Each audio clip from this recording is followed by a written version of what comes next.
علیکم ولګر ډېر ولټه برباد کړی ټینګ سره کوس کړی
شایکر څه کوي سلامونه رفیق جان سلامونه راځي اوس بس صحیح ده اوس ما ورته میسج یو ده صبر څنګه یې رضا څه کوي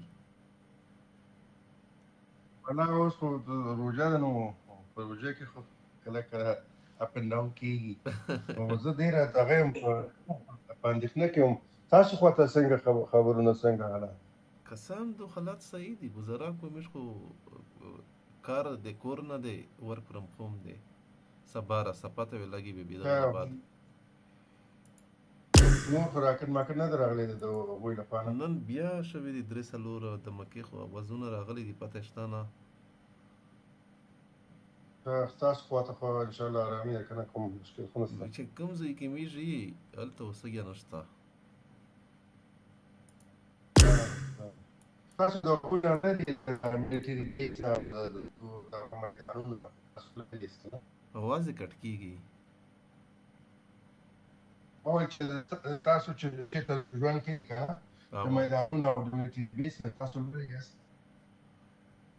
اواز کټ کیږي داسې اوس راګندي او وسوایا الو او صحیح ما چې تاسو چې مو څنګه اوس د ملټری بیس او د میدانونو د ایرپورټ نه لري میږي چې کوم ځای کې زه د پویکا میږي په لیفټ کې کنسولیټ ته ایرانی کنسولیټ ته په رائټ کې ایرانی هسپتال نه امیش په ماس کې تاسو په خوندې ځای کې اوس ژوند کوي تاسو پروټیکشن لري او کنه کسا امیش سره ته کسا صفه برته کا 100 میټر کې لیفټ کې کنسولیټ ته په 50 میټر کې ایرانی هسپتال له ټول اکوموډیشن یې دي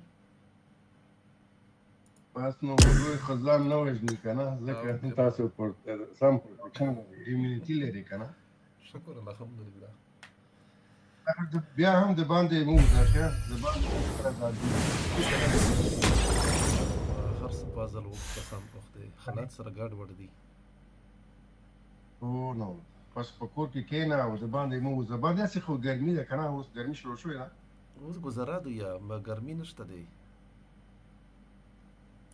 نو خیر دی د لري نه دغه کار وکړه ما چې هوم ورک وکړه کنه ریموټ او ریموټ ته ټول یو څه دوه کې دا ټول معلومیږي ښه ان شاء الله الله خیر کو ان شاء الله دا راځي چې اوس هغه راغی نو او سټرایکر کو سره مایک ته اوپن کرو نا مرد ये 11 बजे वॉरियर 11 बजे मॉर्निंग मैसेज कर रहे हैं कि किधर हो उस टाइम कौन गेम खेल सकता है اوس بیچاره ویډیو لکه چې ستا لایو کته نو ما ته ول چې ما تاولې د په لایف کې ما چې سید راځه نو او کنه زه خپل خوب او افطار نه بعد سملاستل یو غنټه خوب مې وکړ بیا و چات شو او ورته د خواته زمون خوبونه ورک شوی د تاسو د اندېښنه نور دوستانو ته ژوند کې په قطر په دوحه کې او په بل دغه یو ای کې चाचा आवाज आ रहा है चाचा? आवाज आ रहा है जी शाइकर भाई। चाचा मुझे आपका आवाज नहीं आ रहा। वन सेकंड, आप मुझे लीडर करो, ठीक हो जाएगा। मुझे लीडर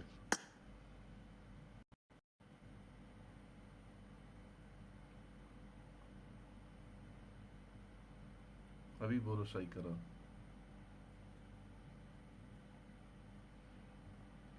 करो चाचा।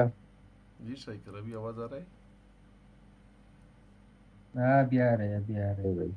पश्तो कैसे हो सीखो। चाचा? मजे में हो? मजे सब मजे ठीक ठाक? फर्स्ट अल्हम्दुलिल्लाह। क्लास? आप सुनाओ कैसे हो? पश्तो सीखो पश्तो। वो 1 महीना टाइम दिया है, पश्तो सीखो। कितना बजे चाचा भाई? कसम से अभी अभी उठा भाई, आप बोल रहे हो गेम आओ भाई। मैंने कब बोला कब आए? शाइकर मैं 1 मिनट आप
जी शाइकर मैं आ गया।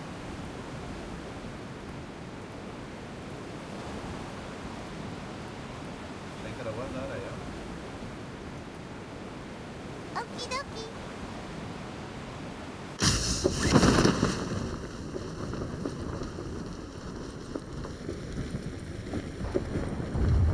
शाइकर ये कैसी लैंडिंग है? ये तो अभी से स्टार्ट है।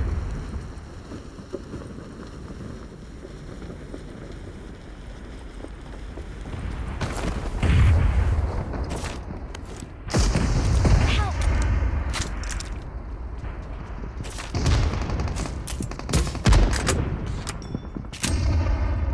Help! आओ वो भी नोक किए, मैं भी नोक हूँ। और यार Watch out! उसका बंदा आ गया रिवाइव के लिए। आराम से पास आया रिवाइवर का भी। पास रिवाइवर का भी वर्ष सारा गन्नस्ता और सारा कभी वेरिया न करता। हाँ लगा गन ये वर्क। किधर है ये गन्ना? किधर है गन्ना? वो आ गया टैंक से मुड़ गई भाई।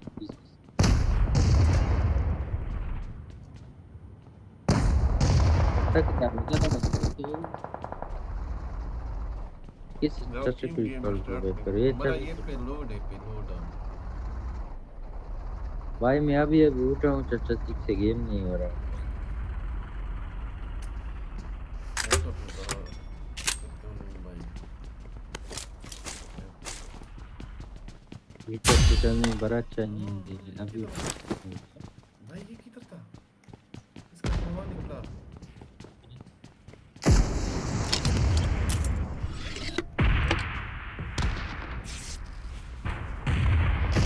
जाना से जाने से कम हो गया।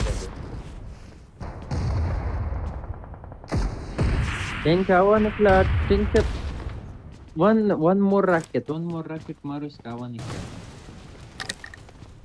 गया टैंक का हवा निकला। बीच के अभी मारो। ये नॉक किया। Very good. वन से दूसरा गन से मारो। वरियर दूसरा रशा। गन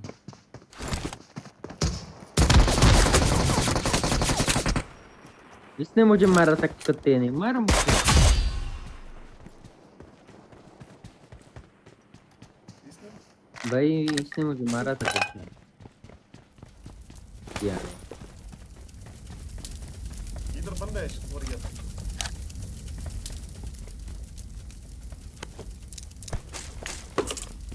माशाल्लाह दोनों दूसरे माशाल्लाह।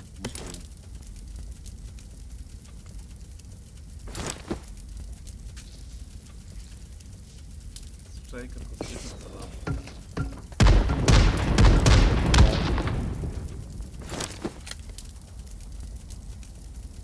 नासिर भाई किधर है? रफीक भाई व्हाट्सएप में भी ऑन नहीं है यार, 4-5 दिन गए हुए हैं। हाँ चाचा। वरियर किधर किया मैं? वरियर अच्छा अंदर है। फायर आ रहा था आप लोग के ऊपर। हाँ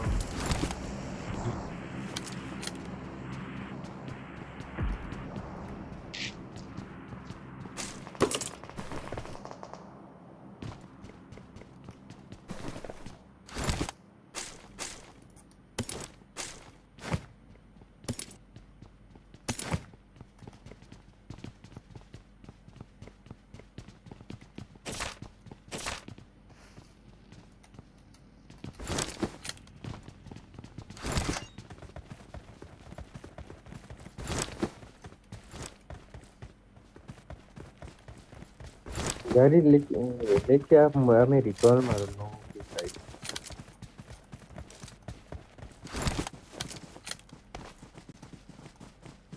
हम गाड़ी देख रहे हैं, देख नहीं रहे दूसरे।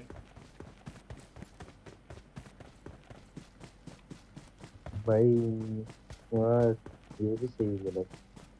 Very good.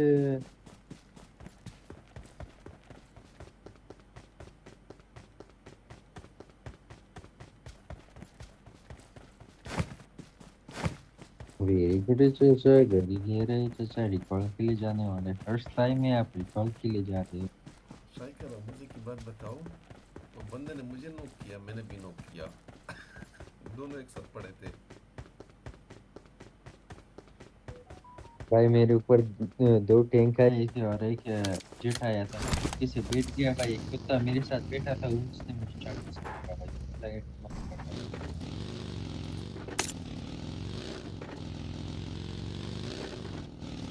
भाई जो आपने उसे मारा भाई, वो वन मोर बना गया था।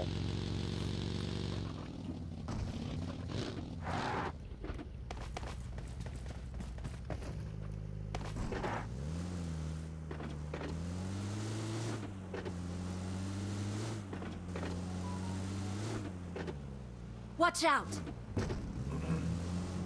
ये बंदा बंदा बंदा। आई आई। टट्टी टट्टी। मेरे साथ तो टक टक वाला गन था, मैं क्या करूं?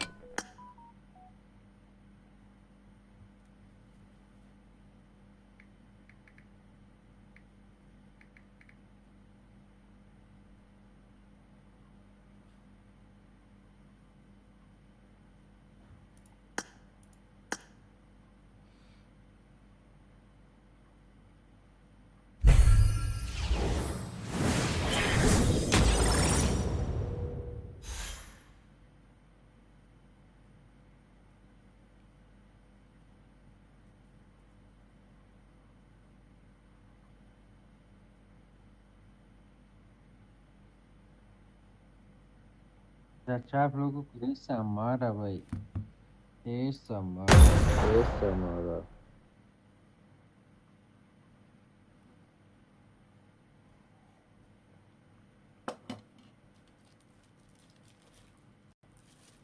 पूरा हाई लेवल मारा आपको चाचा।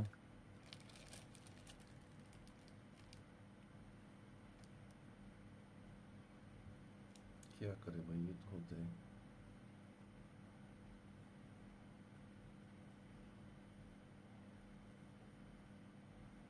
वन सेकंड अपना गेम स्टार्ट करो भाई, ये ग्राफिक्स क्या हुआ, मैं ग्राफिक्स हो रहा है चाचा, थोड़ा हो गया है। बस अल्लाह आपका भाई, ये कीड़े को कुछ हो जाए, मैं कुछ बोल नहीं सकता। हाँ कुछ है, मैं जल्दी रिस्टार्ट करता हूँ। करो करो करो restart।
ओके आप सा गया चाचा, आवाज आ रहा है?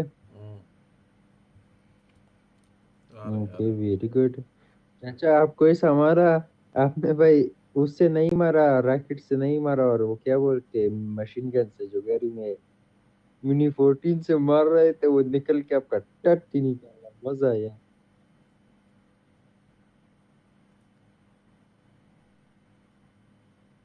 1 सेकेंड, एक एक मेट्रो खेलना है, मेट्रो या मेट्रो का मजा नहीं, हल्ली वल्ली।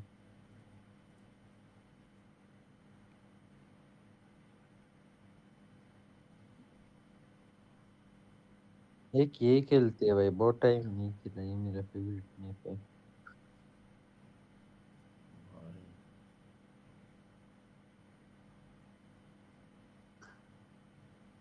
एसन भाई रेडी कर, एसन भाई डाउनलोड करो। Okay.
एसन भाई डाउनलोड हो गया, पर ओके या कुछ बोलना।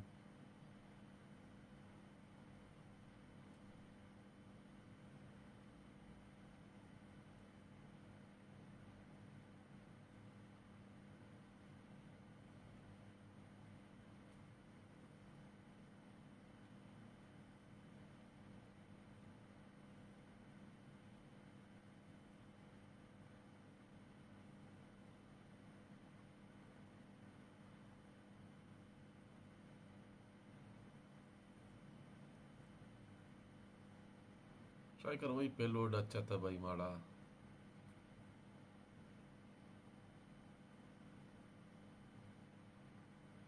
क्या हुआ चाचा? वही पेलोड माड़ा के लो। चलो सही है भाई, हमारा बंदा का टट्टी जोड़ो नहीं।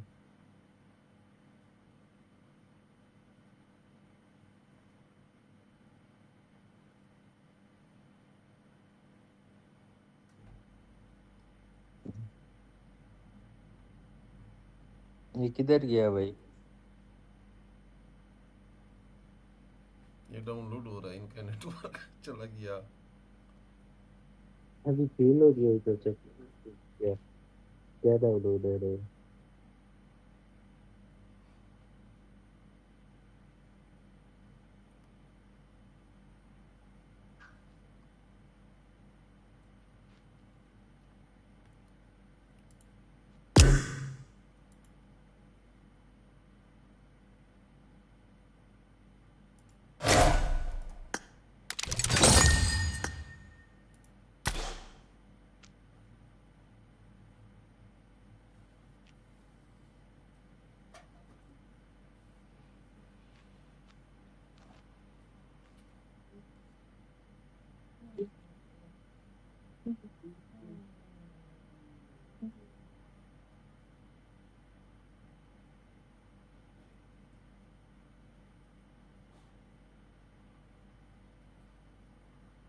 Very good.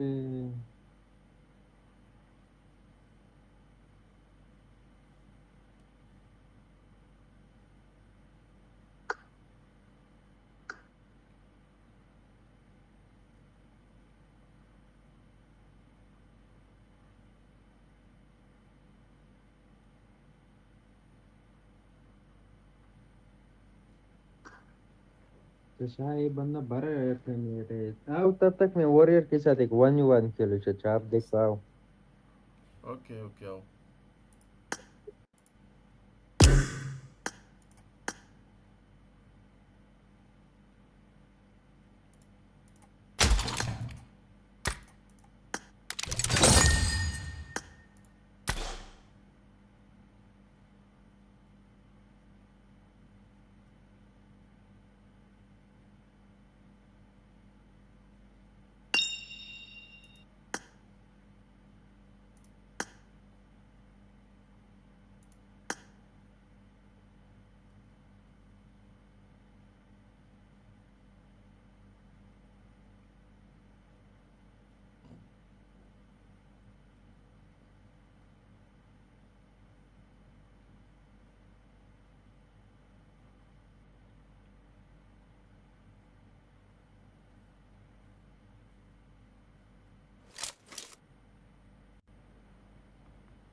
The blue team has scored for the first time!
Marked a location.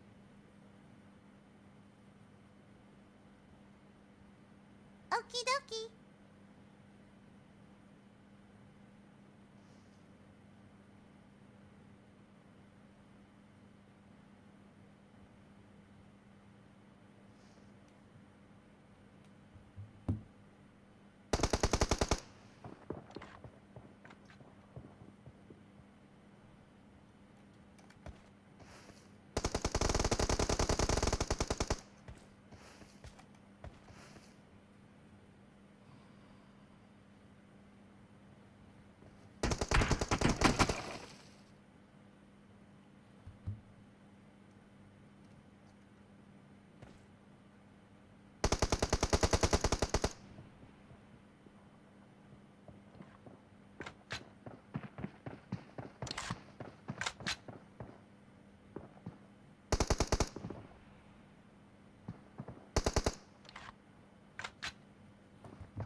Very good.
Half of the match is over. Marked a And the location. blue team is in the lead. Watch out.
Marked a location.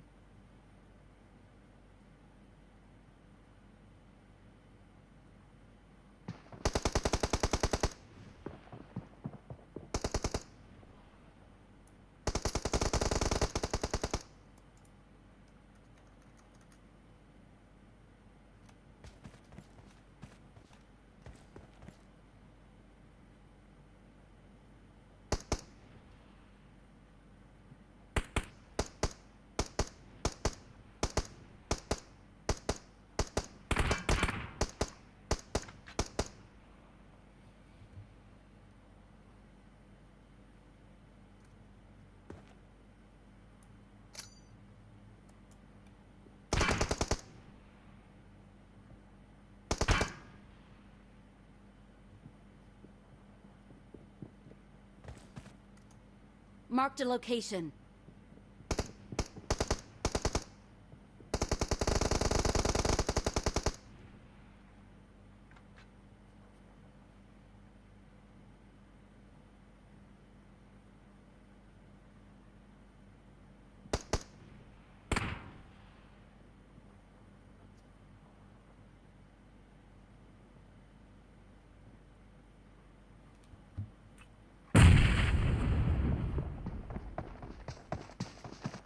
Marked a location.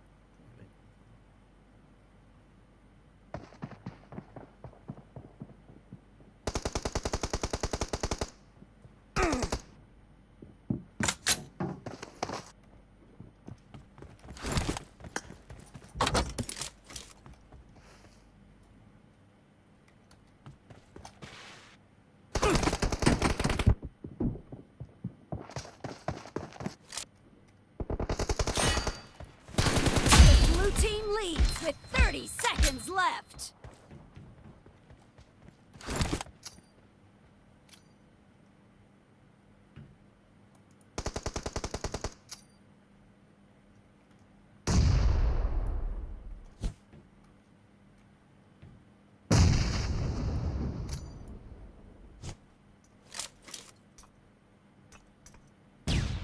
Watch out.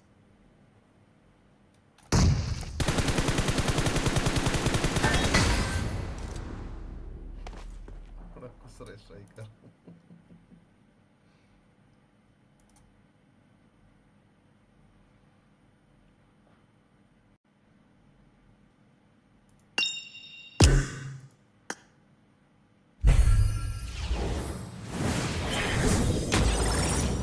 مين يا وقت ده فغه وكنا بیا په جلا شو کی بیا بمبونه استفاده کی بیا تا باندې عملي کی داسې پوښلې کنه دا غوي ماته دونه سخت मजा आया गजब मजा आया मैं जीत गया भाई इतना camping और ये कोई मजा नहीं है कुसरे खजाना या तू चीती भाई आप टटी करते हो भाई आप मार कर मैं जानता हूँ भाई डैमेज भी करते हो वो भी देखते हो चाचा मुझे 3-4 किल वो किया चाचा 3 आपने किया तबाह अबे सामने आया गया तू चाचा का लाइव में चेक कर रहा था भाई मैं चाचा का लाइव इधर ओपन था भाई कुछ का मैं देख रहा था टटी मैन का अच्छा मुझे डैमेज दे रहे हैं भाई और इधर से मार्क भी कर रहे हैं भाई मार्क द लोकेशन और ना चाचा को लगा मैं इसका लाइव में देख लिया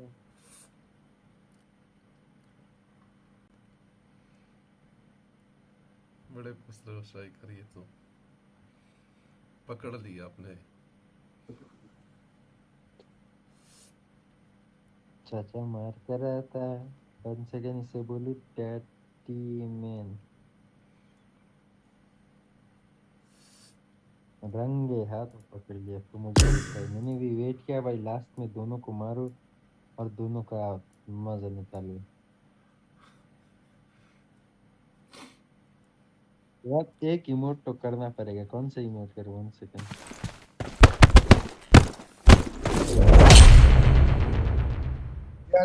मेरे भाई नहीं आ रहा नेट की सब कुछ करता है दागा नेट वगैरह नेट तो दागा उठाना नेट करता है सब कुछ कुसरा कर रहा है तू चीटर चाचा कसम से जानते हो वॉरियर के साथ गेम खेलो एम्स इतना आ जाता है डैमेज करो वॉरियर को 1000 गोली M4 से मारो रजिस्टर नहीं होता चाचा ये नहीं पता कैसा मसला है स्ट्राइकर इतना मैं वॉरियर को गोली मारता हूँ एक मर्तबा वॉरियर ने और अपने एक दूसरे को इतना डैमेज दिया फिर नहीं मरे कोई भी। भाई मैंने इतना वॉरियर को زمان डैमेज दिया भाई body shot body shot زمان body مس shot چې دی body کنه shot headshot नहीं ډیر मरा भाई مس वरना تا नॉर्मल یو څه لا دی उसमें بډي नॉर्मल کی गेम पे दो हेडशॉट दो बॉडी शॉट में बंदा मर जाता है चाचा या 3 4 body shot 1 headshot striker warrior फिर भी अच्छे ये भाई किल कर मेरे रहे हैं। 180 तो उनका भी एम साथ है। भाई उसका थोड़ा रजिस्टर होता है चाचा हमारा रजिस्टर नहीं होता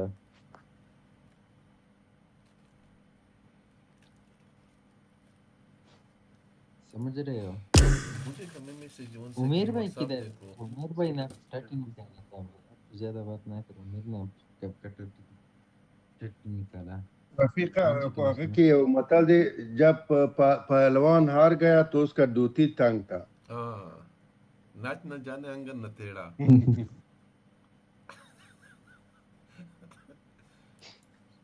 ठीक है यार स्ट्राइकर वॉरियर के बहुत स्टेम्स आए भाई एक जगह बैठेगा कसम से वो नहीं निकलता। आपका स्टेम्जा नहीं है कि आप बैठ जाओ। भाई ऐसा तो गेम नहीं चाचा एक बंदा है बैठता है भाई वो पर वॉरियर फायर भी करते है, उधर बैठ रहे फायर कर रहा है उधर बैठा है एक फायर करता है वो जल्दी से लोकेशन देता है very good very good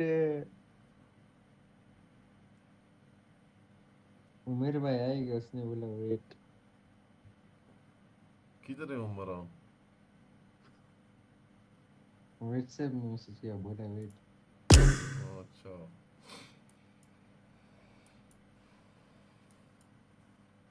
very good भाई वो हर कुत्ते को मैंने डिलीट किया उनके मुंह के बवासीर है भाई। मैं बोल रहा हूँ कि मुंह बंद करो भाई फिर भी भाई बोल रहे हैं ये क्या है। वैसे ऐड क्यों किया चाचा ये आपका मसला है वैसे ऐड ही नहीं करो फायदा ही नहीं बंदे को कभी कभी मुंह से कुछ बोलो वो समझ जाए चाचा उससे बोलो ये करो भाई ये समझ जाए लेकिन ये नहीं समझता नहीं चाचा मुझे समझते लगता भाई। है ये अपनी दुनिया में है चाचा अपनी दुनिया में वेरी गुड है चाचा लास्ट बैटल है एक खत्म हो रहा था कौन स्ट्राइकर से कि समझ नहीं रहे हो। तो अभी फिर मैंने ये भेजा ये बैटल बोल रहा हूँ चाचा टीम बैटल बैटल लास्ट है। लास्ट बैटल है चाचा टीम बैटल लास्ट है चाचा इसके बाद टीम बैटल खत्म और भाई इतना हार गए हमारे दो अस्तगफुरुल्लाह क्या बोले भाई मुझे दो कुत्तों को ऐड किया है भाई दो कुत्तों को लिविक स्टार्ट करो स्ट्राइक करो। इसलिए भाई मैंने थैंक बोला यू। दो और बंदे को ऐड करो तो जानते हो फायदा क्या है दो और को ऐड करते वो हमें पॉपुलैरिटी देते हम उसे पॉपुलैरिटी देते वो खुद को पॉपुलैरिटी देता चाचा अपने आप को संभाल लेता ये भाई हमारे दो बंदे ना खुद को संभालते तो चाचा हमें पॉपुलैरिटी देते हमें तो दे तो रसा मैं 2-3 मेरे लाख भाई आपके लिए अस्सलाम जमा वालेकुम करूंगा स्ट्राइकर जब आपका सोलो पॉपुलैरिटी होगा। मैंने जमा किया है भाई मैंने 2 50,000 वाला कितना है 1 सेकंड में 2 50,000 वाला जमा किया है दो और भी जमा करूंगा वो रेड वाला एम्बलम ले लो ओके पेलोड स्टार्ट करो स्ट्राइकर पेलोड खेलते हैं मजा आ रहा है कसम से जब वो भाई एक रूम हेलीकॉप्टर नहीं आप खेलना है गेम लानत मारा रूम पुसरे वो जब हेलीकॉप्टर मारो भाई उससे वो बड़ी क्या नाम है उनके AG3 है कि क्या है मजा आता है।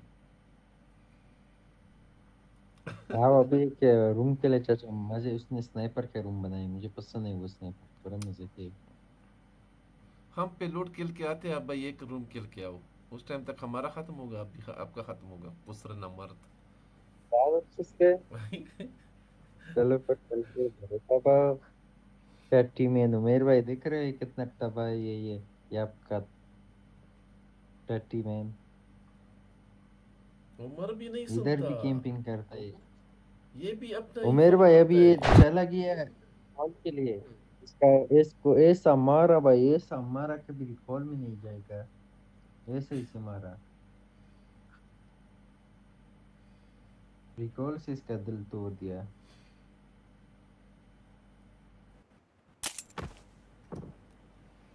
अस्सलाम वालेकुम रफीक आपने क्या बोला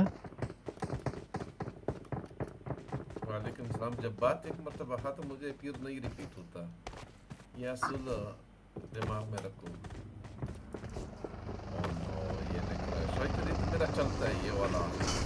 ये क्या नाम था इसका? Marked a location. Mega. Boat याद है ये रोबोट चाचा बंदे को फेंकता था याद है हाँ हाँ। बड़ा खतरनाक रोबोट था भाई सबको भाई पसंद था ये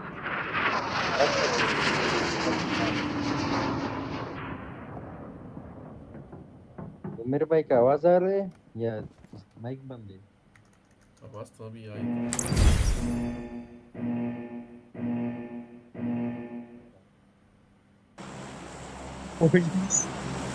مرحبا قائد الطيارة مرحبا. भाई नया नया भाई मैं नींद से उठा नया नया मैं 4 बजे अभी मैं कुछ चेक करना चलो अंकल ने इफ्तार के बाद सो गया।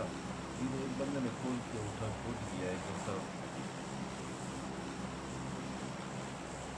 मैं खुद से स्टार्ट के बाद तो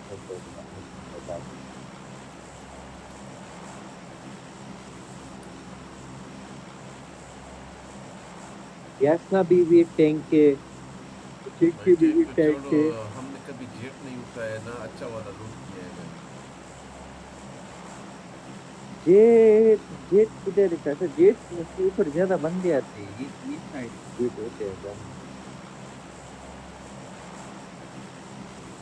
टाइगर इसके बाद या रेगनार पे स्नाइपिंग करते हैं स्ट्रीम स्नाइप मिलिट्री बेस में होगा भाई वन से इधर गराज में जाते हैं गराज से पास लेके उधर जेट पे टैंक है भाई हेलीकॉप्टर है काफी रोबोट है हम फिर क्या बोल रहे हैं? क्या स्नाइपर स्नाइपर? टाइगर रेगनार पे स्ट्रीम स्नाइपिंग करते हैं रेगनार गेम इन टाइपिंग मोबाइल से हमने सच हमारा लूट नहीं आता। हमारा फायर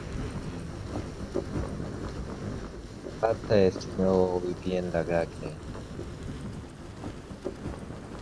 तो ये भाई मोबाइल पे बड़ा हार्ड है इसके सेव करना कि ऊंचा बैल जल्दी से बड़ा हार्ड है। हाँ, क्या स्ट्रीम स्नाइपर।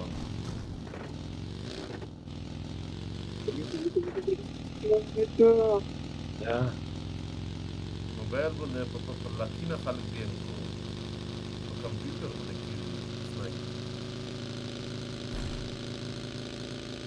वो बीस्ट अफरीदी अब पीसी वो होता सब है करते यार। हैं Afridi on top beast 719 beast देखा हटो वो बंदा पीछे किया तो वो एक और पीछे किया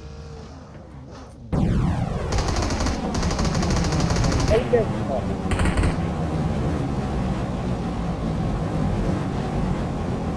ठीक है ये मतलब मर गया था। हम तो किधर जा वो मर गया। ये रफीक के पास अच्छा है। अच्छा क्या ये आग निकालता है। अच्छा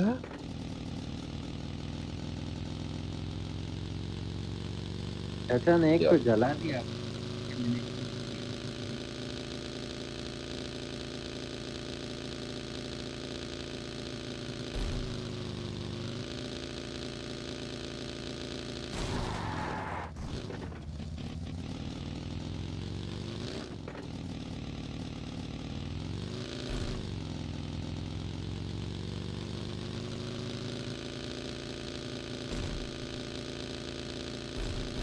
Marked a vehicle. ले लिया कुछ नहीं थिंक किया ले Marked a लिया vehicle. Marked Marked a vehicle. Help! ओए उमर भाई बैठो टेक पे बैठो ये उमर भाई मारो कुत्ते को मुंह में मारो उमर भाई Please recall me.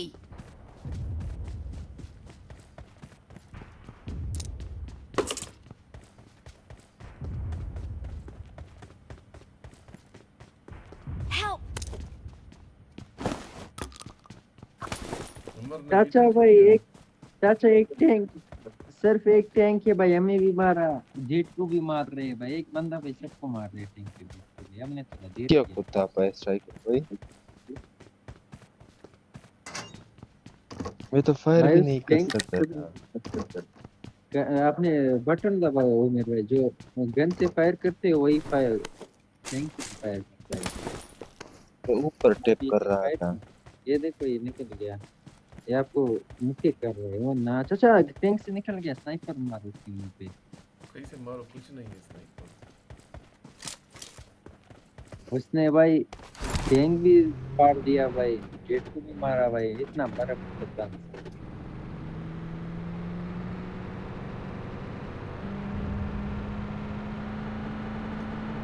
अभी भी जेट को मार रहा है कुत्ता। चाचा आपने ना मारो अच्छा कि देख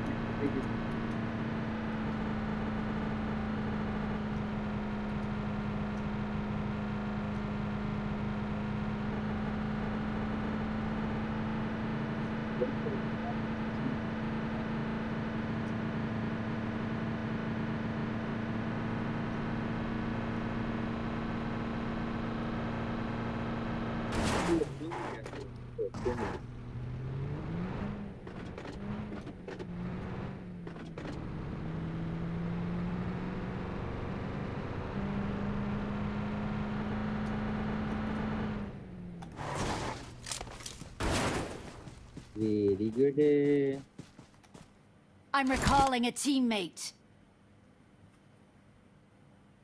Thanks. आओ नो ग्राउंड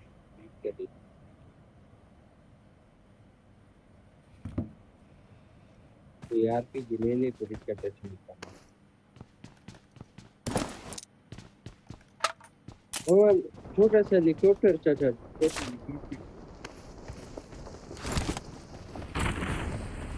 वेरी गुड छोटा हेलीकॉप्टर काम आएगा चाचा वेरी गुड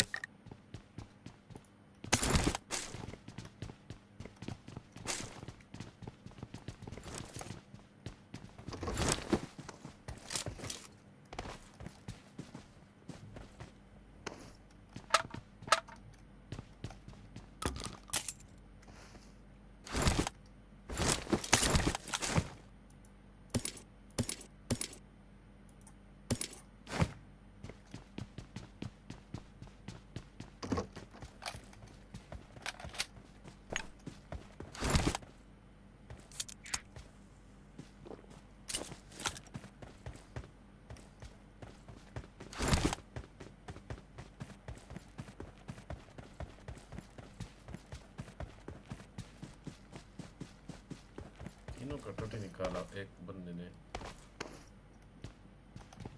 वही ना गंता में हम गाड़ी से निकल गए उसमें बैठने वाले थे चाचा कहीं के सीधा लेकिन ये एक पूरे पर Watch गोली out. कारी। वरियर है केम ले फुले मुके साथ। इधर एक हम कोई यूज नहीं करता चाचा सब कार की भी वगैरह वगैरह आरपीजी किधर है भाई? कुछ नहीं मिल रहा है। क्या कुत्ता पे है? साफ ही गेज है साफ रखेगी I got supplies. I got supplies. हाँ रॉकेट लॉन्चर ओके मैं आता हूँ।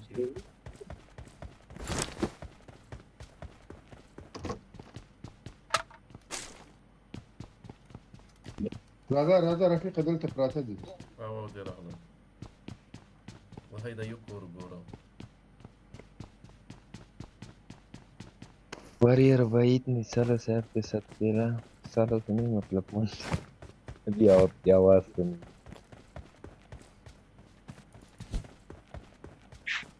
ओपन करता है कभी कभार मेरे भाई, आप भूल गए मुझे लगता है। और यार कम कोर के भी नहीं मिनट इधर बंदे हाँ गाड़ी आ रही है रफीका पे। Marked a location. रफीका वॉरियर तपश तो वर्सी हाँ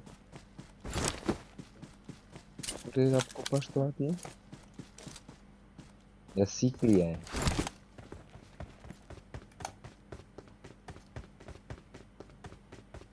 तो बैठता है मुझे चेहरे लगता है। देखा सुन उमरा ओ गाड़ी आई आप पे।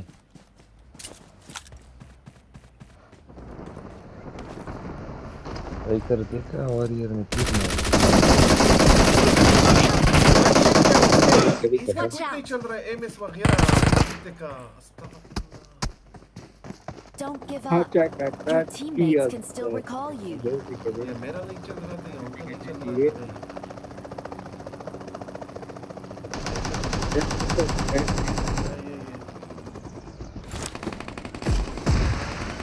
Help!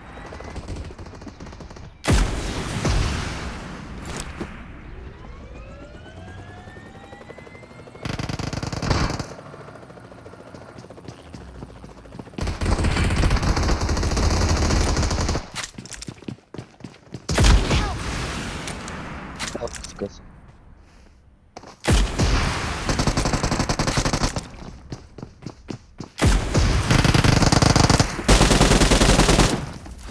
इजी।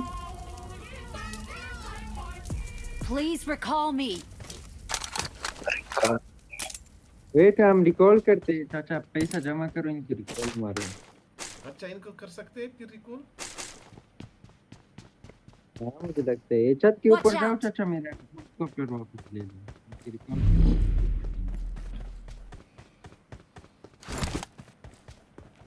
I'm समझ गए? recalling a छत के teammate. छत के ऊपर Thanks. चलो, उसके ऊपर जाओ, हेलीकॉप्टर नीचे करो फिर।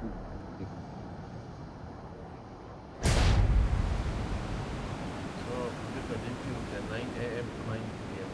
No 9 PM to 9 AM।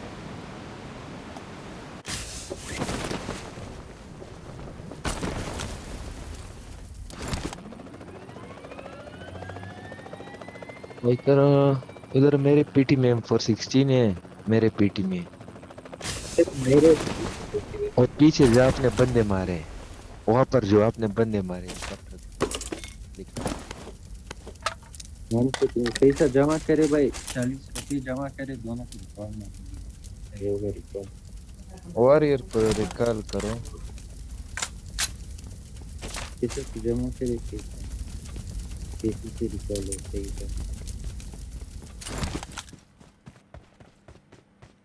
भाई और अगर लॉन्चर किसके पास था? अच्छा ले लिया है भाई, टाइम को ले लिया है। अच्छा हो भाई, आपके लूट क्रिएट को भाई कैसा लूटेगा बेटा। वेट स्ट्राइक करो और नहीं है अगर लॉन्चर मेरे वाला है एमो तो दे दो स्ट्राइकर इसका।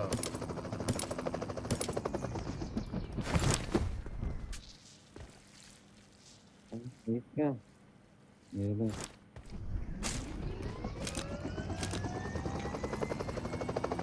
आओ पार्क शॉप में चलते हैं, देख लो। पैसा 17 तो है मेरे पास 17। साथ नहीं रहे कोई ना, एक करना।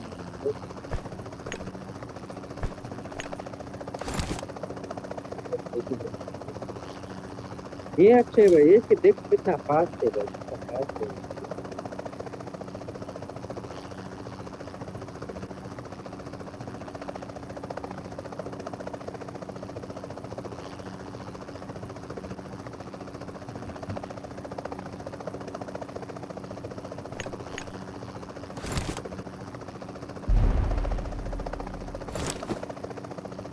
अच्छा बाहर पे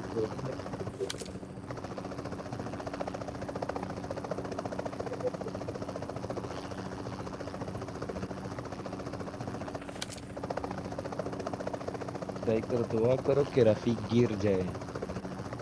मशीन किधर है स्ट्राइक करा? मशीन तो इधर तक है। Marked a location. दे दो आप।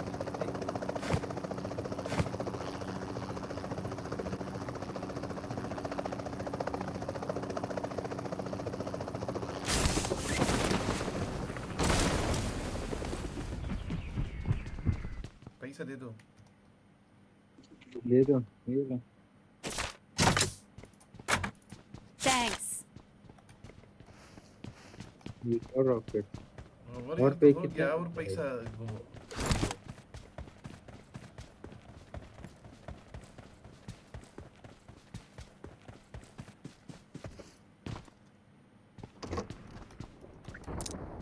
ये कितना है अभी आपके पास पैसा?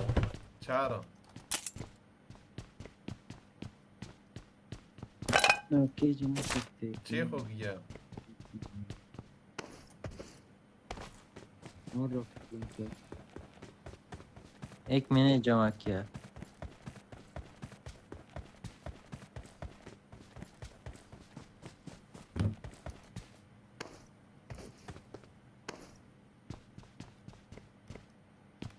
हाँ वो रोज़ोक पे लूट कर रहे हैं, रोज़ोक पे कुछ मिलेगा अभी ना आ रहा है। इधर पैसे जमा करें।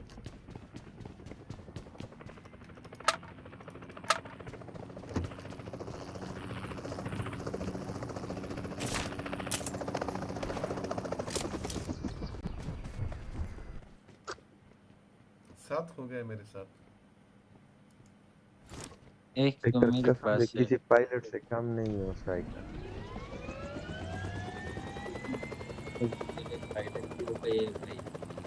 और यार राजा, टाइगर ऐप की आवाज बहुत स्लो आ रही है।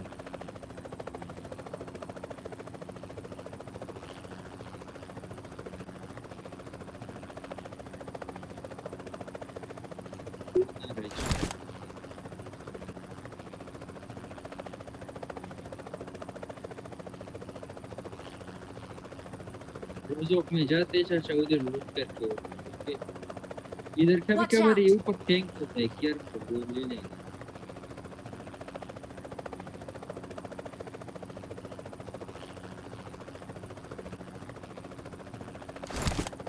उसके बाद इधर टैंक होता है।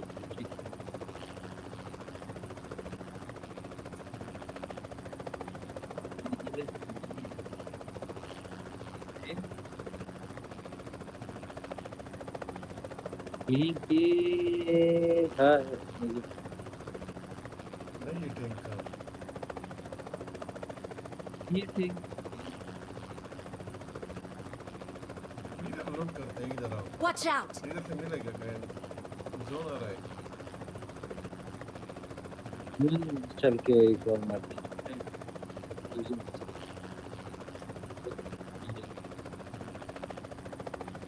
12 रुपये चाहिए, 1 रुपये तो मेरे पास है।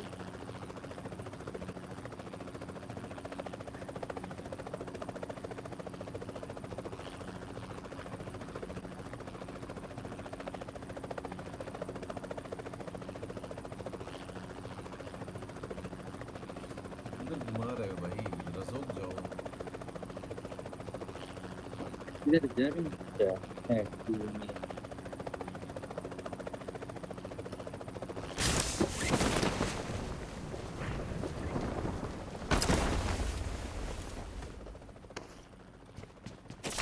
कवर नहीं लिया और लो।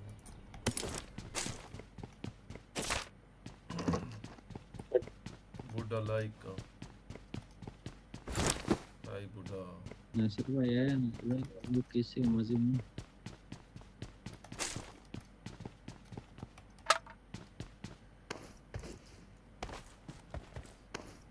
ठीक है तो ये वॉरियर सी लिया 7 रुपये चाचा। कितने है मेरे आपके साथ पास? 10 है, 10 10। 3 और जमा करो, 3 और। मैं इस घर में देता हूँ, ये दरवाजे ओपन है।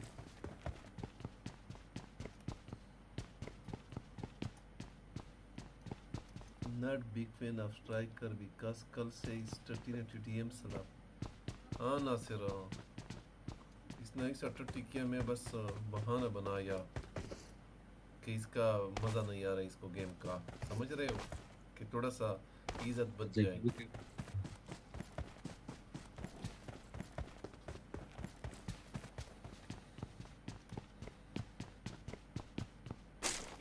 कोई ना टचमैन चाचा द ग्रेटेस्ट 30 मैन। अभी आपको और वॉरियर को दोनों का 30 निकालना क्या चाहिए? ऐसा दोनों को मारा भाई, ऐसा दोनों को मारा।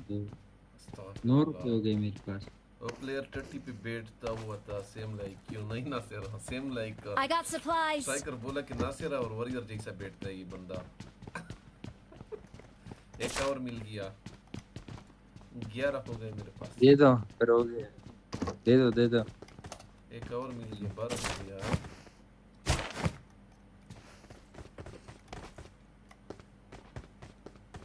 हो गया। चलो मेरे कॉल ये रिकॉल खत्म हो गया, अभी होगा रिकॉल। हाँ पैसा जमा किया रिकॉल तो खत्म हुआ। ओके मैं चलता हूँ। बूढ़े हालात सरेंगे दी, हालात कैसे है?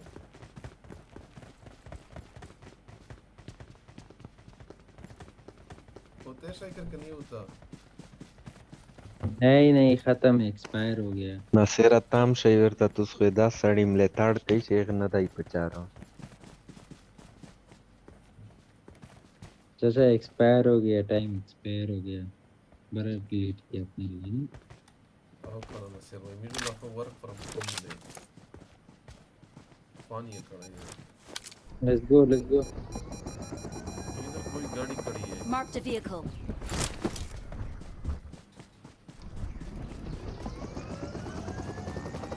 रडार से चेक करो। ये रडार देखो, इधर हेलीकॉप्टर है, देखो रडार सब जगह दिखाता है। इधर टैंक नहीं वो पानी वाला है। देखो चाचा, पानी वाला नहीं पानी वाला नहीं है। ना ना सर नहीं पता दोनों ना तो कमरे की ये पता नहीं लगी न्यूज़ पूरा पता नहीं लगी। देखो सब वो मान का लाड़ा आओ फिर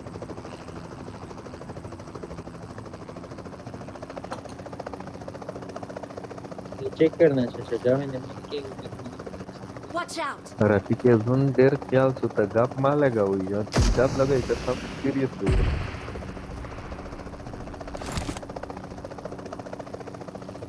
एक कमरे ना लूट सा ओवर एक्शन है यार। मरा मुझे लगा हाँ ये टैंक है ट्राई करो। Watch out. अरे क्या टैंक ले लो टैंक लो मरा देखा चाचा इधर टैंक है, देखा या Rafiq मरा राइट के इधर अफ्रीका दूसरा टैंक एनिमी Watch out. चाचा मारो। इधर है। Watch out. Watch out. ओ हो हवा में हमारा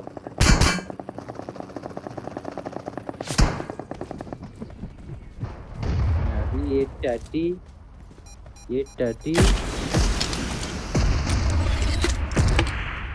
भाग रहे।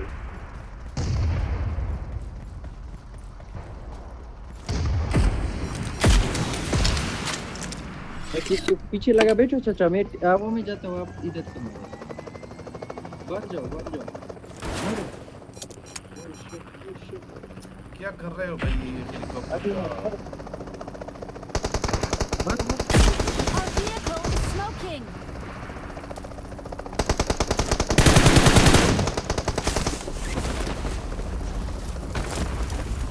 वॉरियर के साथ बैठो, वॉरियर ये वही कुत्ता है जो हमें इवेंट पे मारा चाचा। तुम्हारे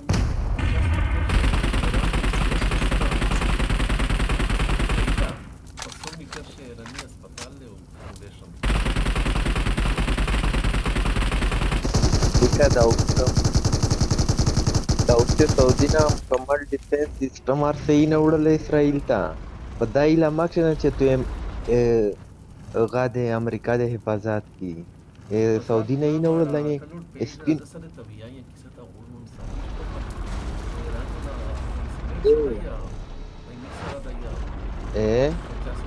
अच्छा भैया को ठीक तो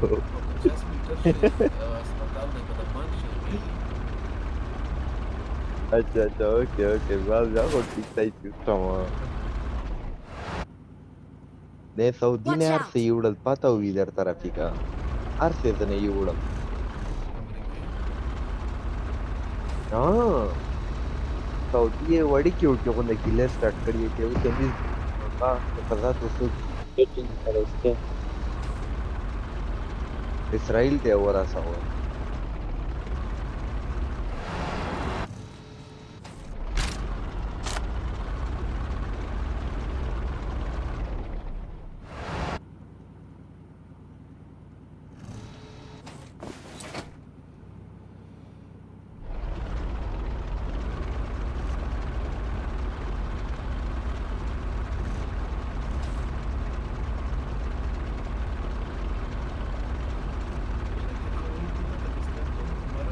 Watch out! उसे मार दिया चाचा नहीं देखा उसकी बगी चाचा बगी बगी मार मैं रिपेयर करता हूँ घुसो घुसो इसके ऊपर घुसो घुसो रिपेयर हो गया घुसो घुसो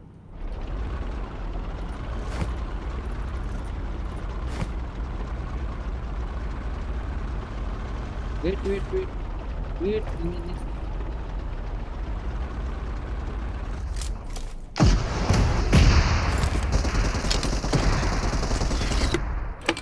وريال ترشح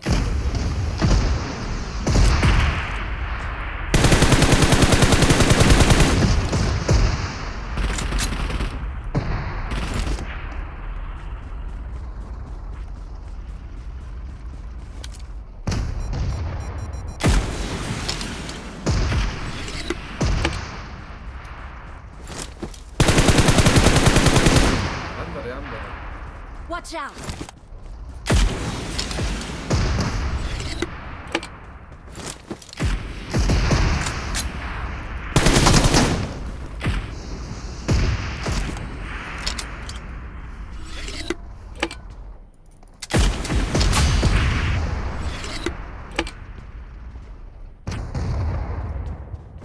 चाकू से मारने वाला भूल गया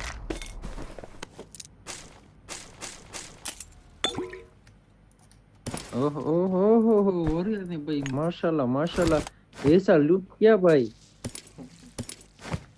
पहुंचते हैं मेरे एमएस चाहिए चाचा देखा ऐसा लूट किया बंदे का पंप की साइड से बंदा था पंप की साइड से मुझे तो अच्छा नजर आ रहा था वेट साइकिल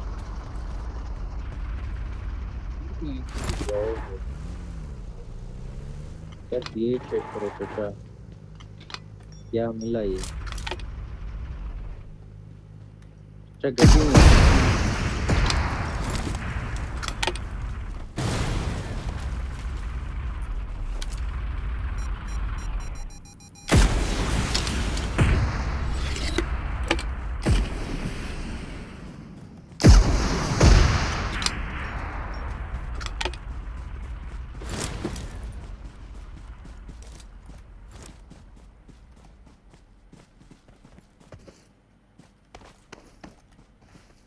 पंप पे बंदा था चाचा petrol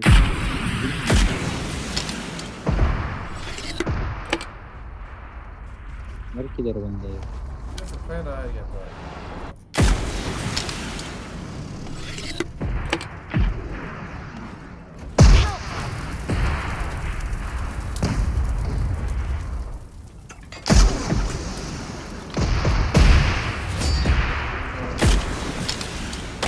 We're the best.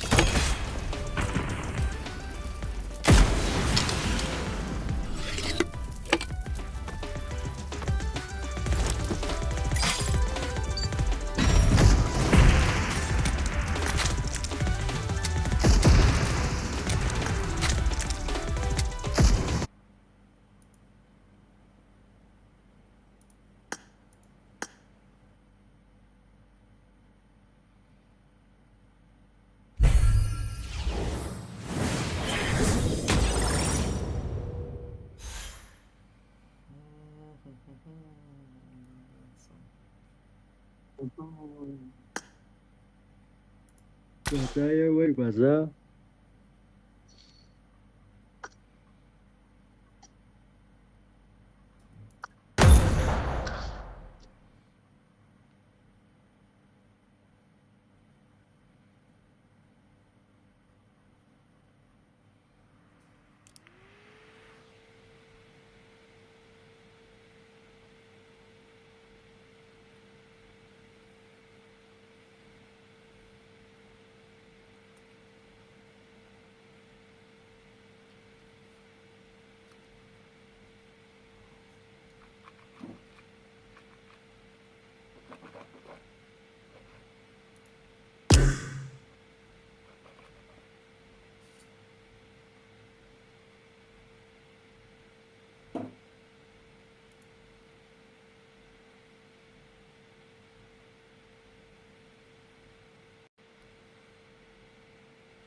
Umar किधर गया?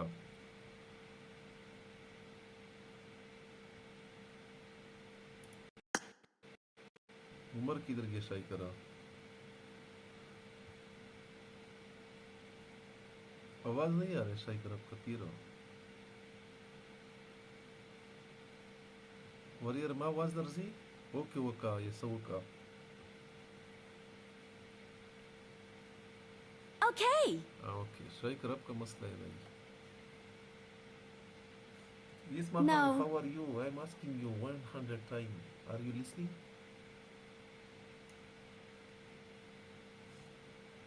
उमर किधर गया शाइकर?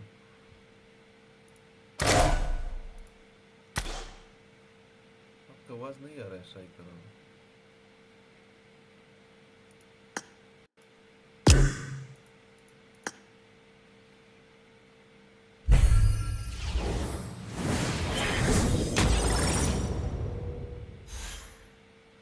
नहीं आ रहा है शाइकर आपका आवाज. मेरा ग्लिच है क्या? यार रे अभी आ रहा है. भाई मेरा आ रहा है भाई, वॉरियर को जा रहा है भाई, आप सिर्फ नहीं, आपका आवाज आ रहा था, हमारा आवाज आपको नहीं जा रहा था. किधर है वो उमर किधर गया? मैं चला गया भाई, इसने बोला सर में थोड़ा दर्द है, जोता हूँ. चाचा के साथ गेम किया, सर भी पूरा दर्द हो गया मेरे का. चाचा करती थी नॉर्मल डे.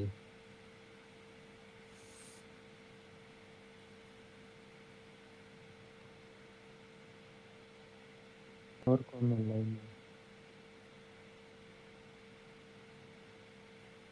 कोई नहीं, चलो एक लिविक लगाते, लिविक वॉरियर केस रैंक करे. Let's go.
Supplies.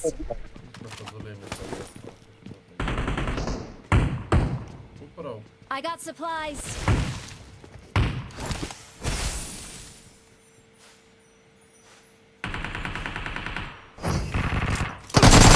Help.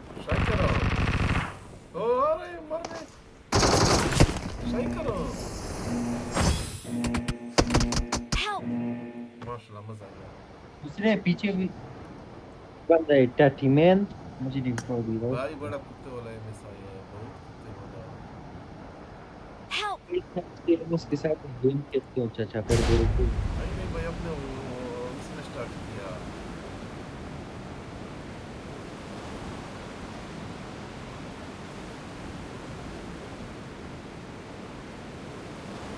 Give up करो, कोई भी नहीं आने वाला है भाई। यहाँ तो से आपको बोनस गए तब गिव अप कर दिया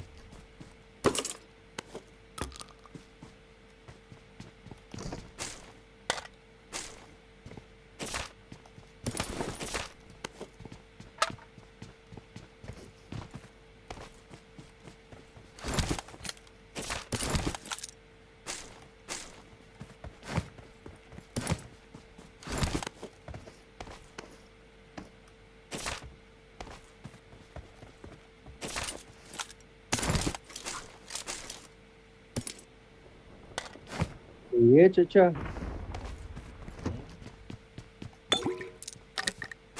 कोई बंदा है नहीं है नहीं नहीं कोई नहीं।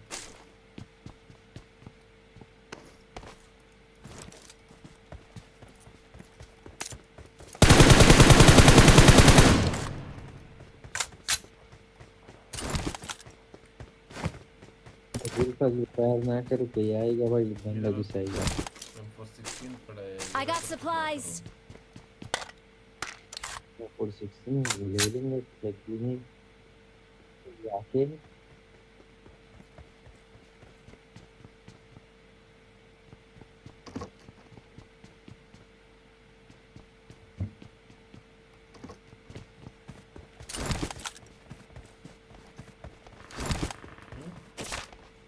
हाँ देखियो लेकिन for एक शॉट दे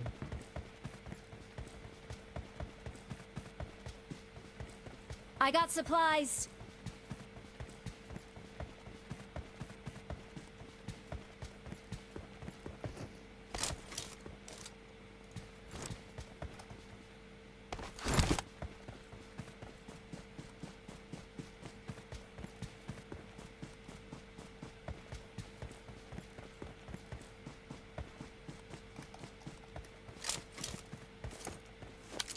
अच्छा इसने रिकॉल किया स्ट्राइकर। हाँ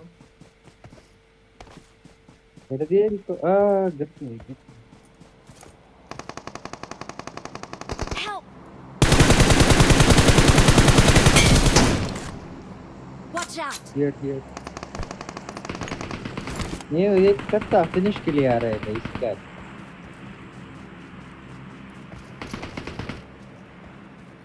Help!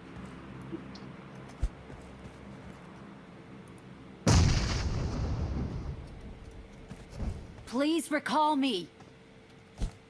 चाचा थोड़ा लेफ्ट जाओ घर छोटे घर में बनना चाहिए थोड़ा लेफ्ट ये लेफ्ट पे छोटे घर पे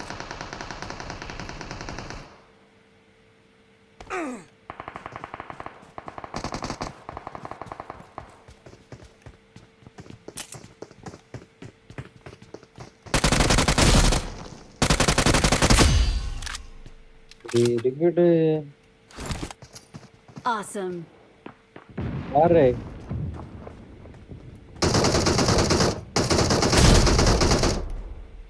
ये good Please recall me. Call मत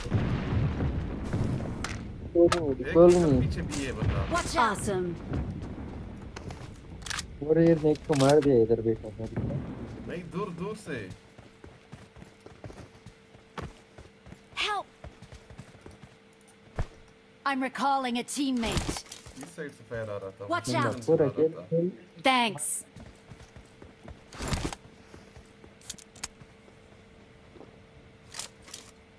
इसके इस बनने के पास हाँ लूट तो होंगे भाई, इसके साथ चेक करो। Marked a location. ये तो अभी आया था वॉरियर वाले के पास।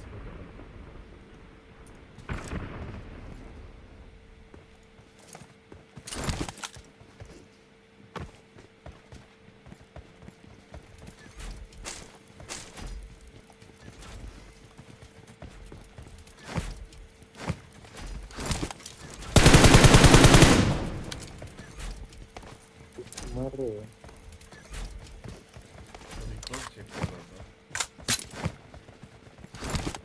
भाई ये रिकॉल की वजह से हम तो मारेंगे इससे कभी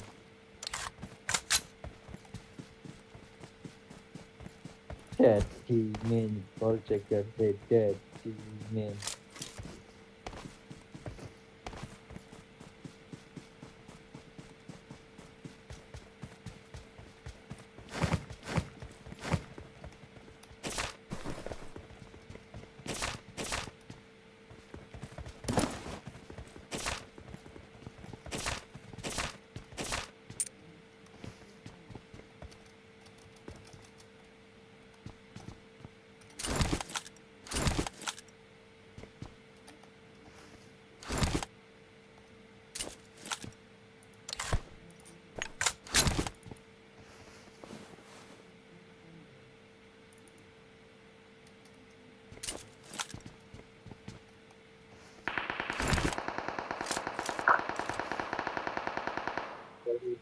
बैन हो गया सीधे बैन हो गया डैडी दादा डैडी दादा डैडी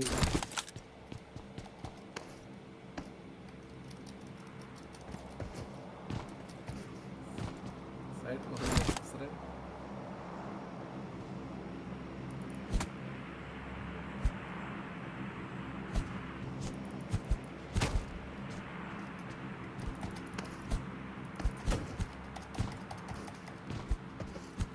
Второй, деньги есть? Деньги. Второй.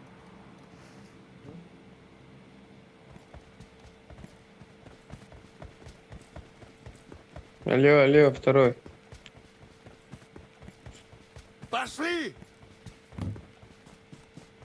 лучше чем люблю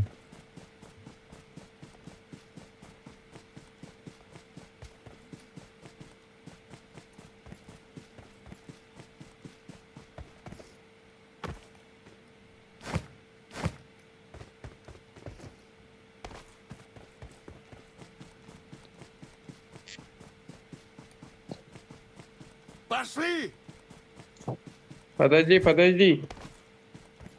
Поехали.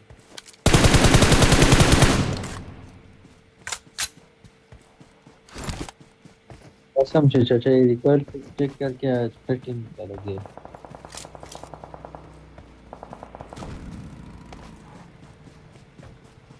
Watch out!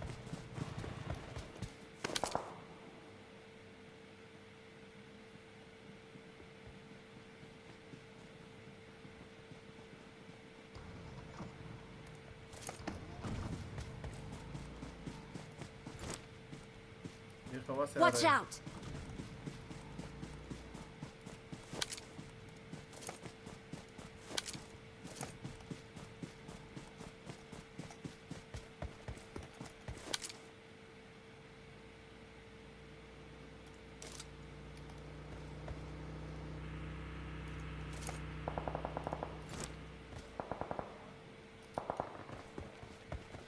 वो तो फाइट स्ट्राइक Watch out! पीछे की साइड Marked a vehicle. उनके पीछे है फाइट फ्लैंक मर रहा हूँ चाचा नहीं देख रहे फ्लैंक के Watch out! बड़ा वाला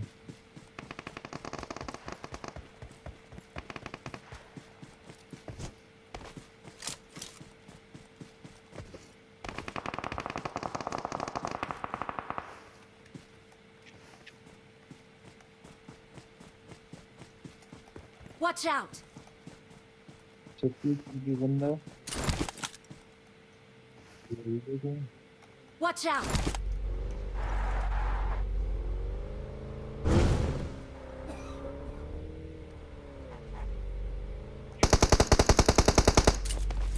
एक Watch ही out! भाई बची है Help! Help!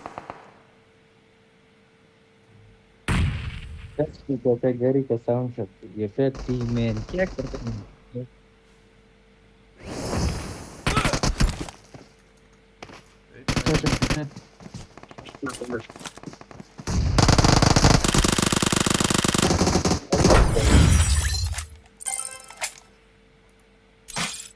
प्लस हो गया।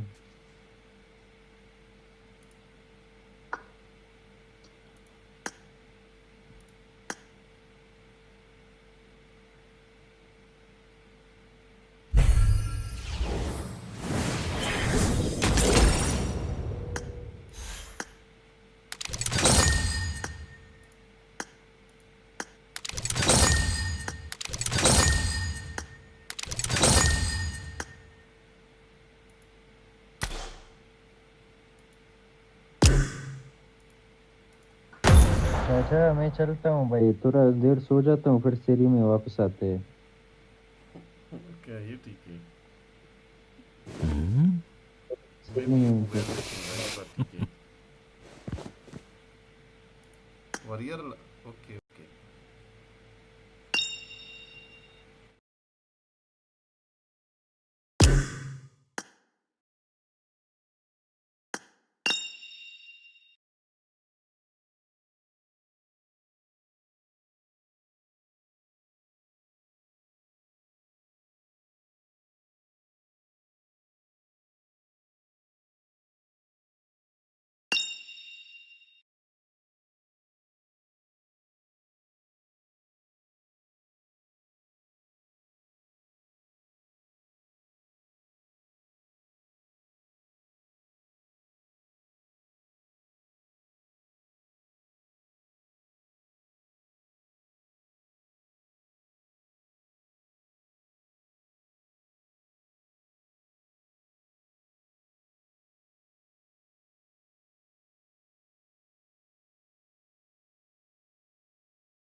on the edge, but DRX, if you're on a bad dip like that, maybe it's just best to leave the dip, go on the offensive against Xavier, so you don't just get.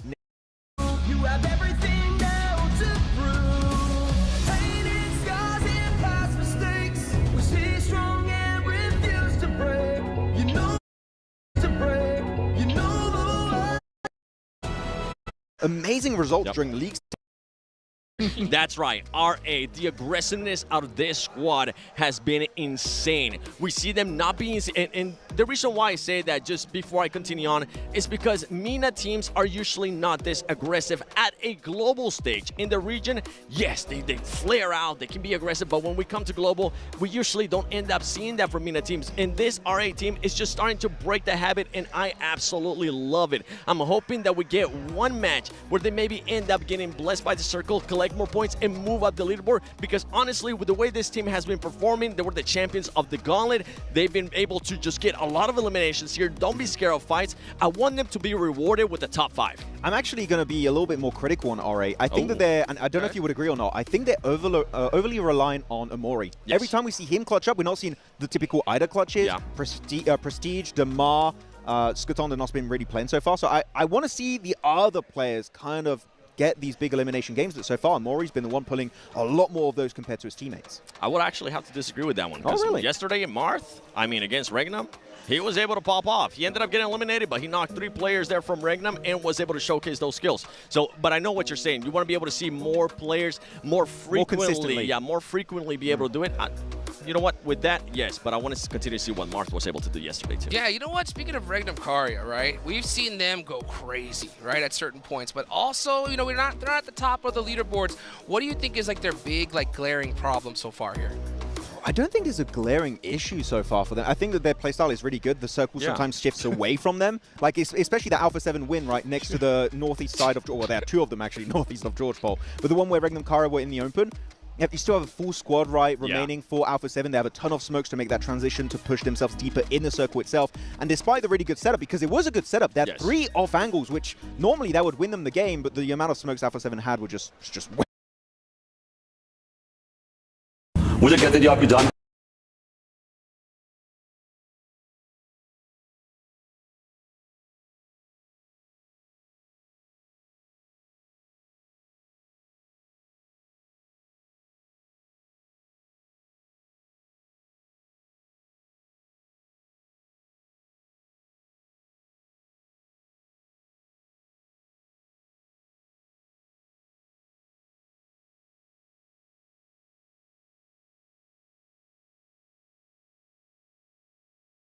way too much for them to deal with. I would say stick to your game. Maybe play a little bit more aggressive on that rondo, which is what Silas told me earlier. And I think that would be enough. But I think changing the playstyle right now for Regnum Karya, that have proven that this playstyle is successful, would be a pretty big blunder. Yeah, don't. Regnum Karya, let's not go crazy here. You're currently in contention. I mean, you're currently in 4th place. You do have a gap to make up for, but thanks to those players popping off, I'm talking about Loxy and Weil and Silas as well, being able to put up those LMs, those had a gap to close, and it was around this mark, around 30 points if you're taking Smash Point into consideration as well. There is a chance. We've seen Regnum Karya being able to just fully send it on a final match, on a final day of Grand Finals. I'm talking about what happened last year in London for the PMGC Grand Finals on the last match in Miramar. So yeah, if there was any team that can actually also surprise us, Regnum is up there. Absolutely, absolutely. Guys, we're about to get started here in just a few more minutes. Thank you for being patient with us. Rondo is that first match. I think I want to do a little bit of theory crafting here when it comes to Rondo, okay? Yeah. Right?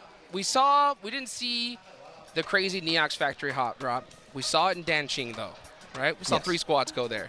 You think we're going to see that here today, or you think we're going to see something completely different? I think we're going to have the typical hot drops happening just for the normal compounds outside of Neox Factory itself. But from talking to Silas, my boy, my homie, we're chill like that. We were talking, and he said that they don't want to get aggressive in the early game, not in the hot drops, which I think is definitely the right approach, because hot drops get a bit messy and you might just give easy eliminations to your opponents. He said, starting circle 3, 4, that's when we're going to start to go full aggro mode. Yep. Well, you know what? It's time to get this show started. Let's go ahead and take it on over to the stage to get the final day going. Fans around the world, welcome to day 3 of the PMGC Grand Finals. We are stepping into the final chapter of this incredible journey, and today, history is about to be made. The tension is higher than ever, and every team on this stage knows that by the end of today, one of them will walk away as the 2025 PMGC champions. The ultimate honor. Each of them now stands as one of the world's best, and each is represented with the golden egg marked with their team logo. Inside every egg lies a special reward card provided by Infinix. A GT pad, a GT phone, or GT earphones, an exclusive gift waiting to be claimed. Before the Grand Finals begins, every team chooses 3 opponents whose eggs they would most like to smash. And now, with the world watching, only one team has risen above the rest. One champion, one chance to get the ultimate bonus reward. If the champion wins by the smash roll, they may smash 3 eggs and take all the Infinix rewards hidden within. But if the victory comes by points, they may choose only one. One egg, one moment, one prize. This is the 2025 PMGC Egg Smashing Ceremony. This is the one you're looking for. Let the champion step forward and let the smashing begin.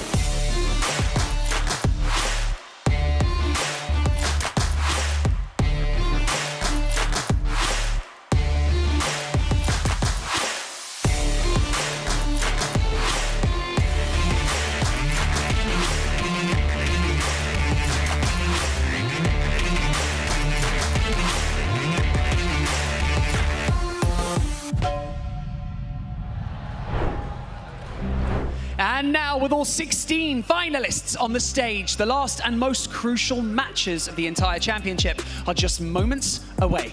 With the Smash rule in play, every fight, every rotation, and every chicken dinner today could decide who will be crowned our next PMGC champion. และในตอนนี้ค่ะเมื่อทั้ง 16 ทีมยืนอยู่บนเวทีเรียบร้อยแล้วนะคะการแข่งขันที่สำคัญที่สุดของปีกำลังจะเริ่มต้นขึ้นค่ะภายใต้กฎ Smash Rule ทุกการต่อสู้ทุกการเคลื่อนไหวและทุกๆ Chicken Dinner ในวันนี้นะคะอาจเป็นตัวตัดสินว่าใครจะได้ครองบัลลังก์แชมป์ PMGC ค่ะ And so, ladies and gentlemen, the wait, it's finally over. It is time to begin our final day of the 2025 PUBG Mobile Global Championship Grand Finals. So Bangkok, are you ready?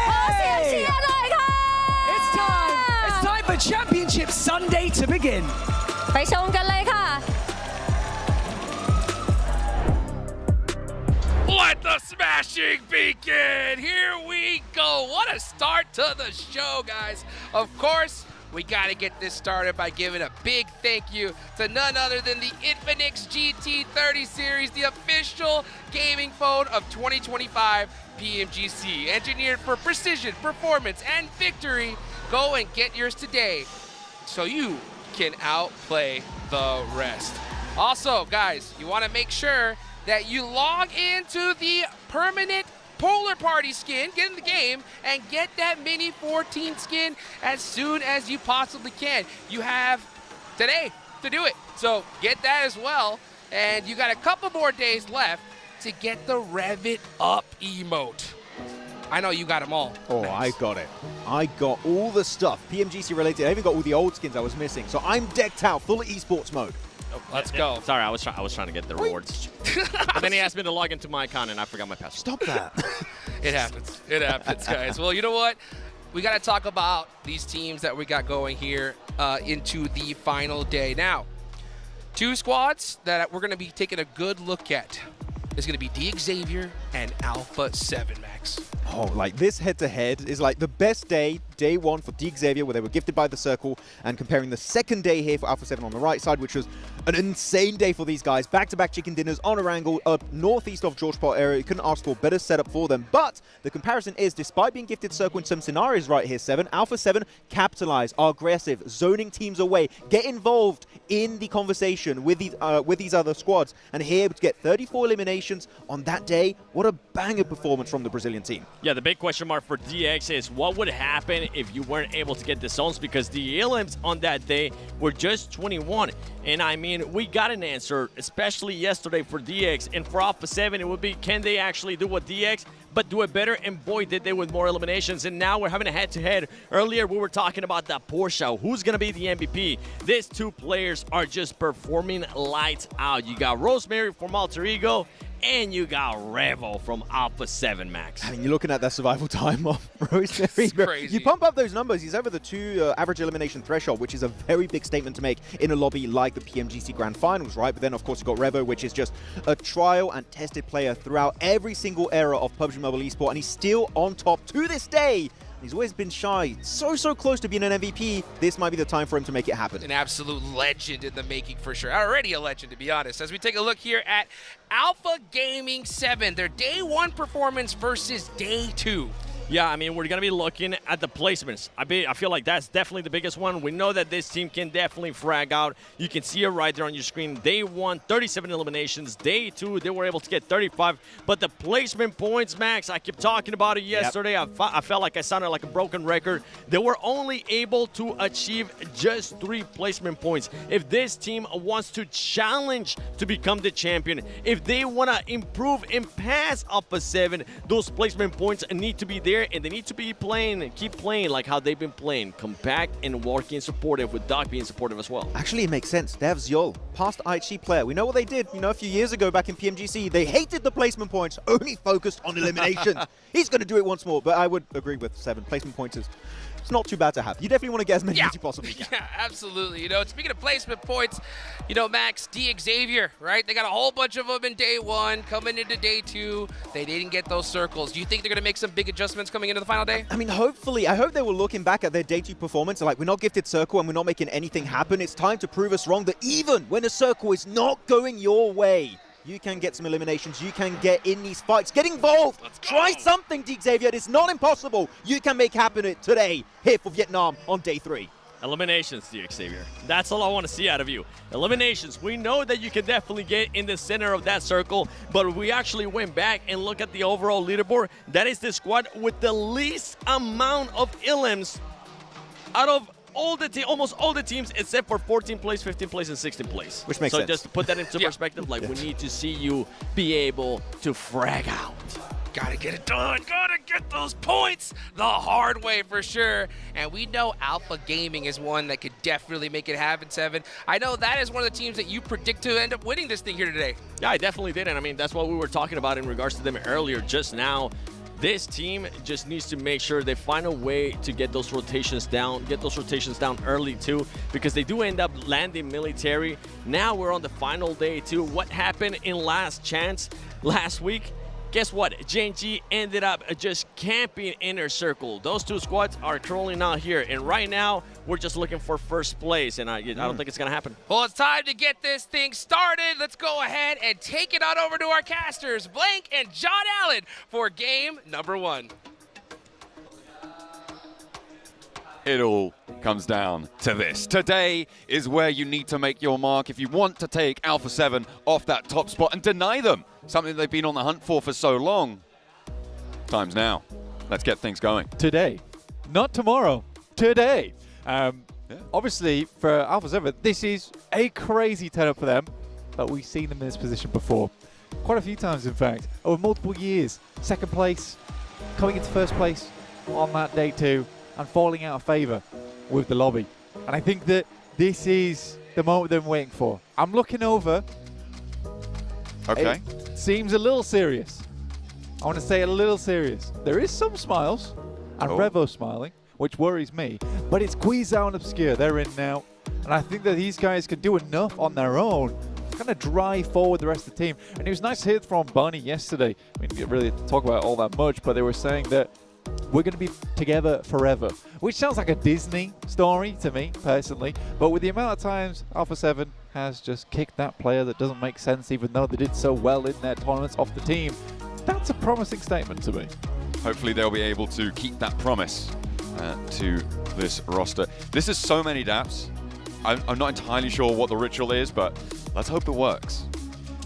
4, 5. They started before we cut away from them. So maybe it was 7-7. You drop a little 7 on there. Maybe. Good to go. Maybe. Perhaps. It looks pretty cool. Looks pretty good fun. It was a bit much for me. Yeah. They're doing too much. They're keeping their hands warm. They're doing a bit much. Keeping them nice and limber, because you do need those skills when it comes to potentially getting hot dropped, and especially Aaron here on Cage. Rondo. He's mad dogging it right now. Real evils. Who do you think? You think you're practicing right now? You took the last water from the fridge. You're gonna practice right before the finals. This should have been done yesterday. I saw the guys yesterday actually in the hotel, and I said, "Good luck." To which Aaron looked like I was gonna kidnap him. I hope you weren't. No, I was not the intent. The intention was say good luck. Luckily, Scarface came out of nowhere and saved me from it all because he actually speaks some English. And he was like, "Thank you so much." And everyone was like, "Oh, he's just being nice." That makes a lot of sense.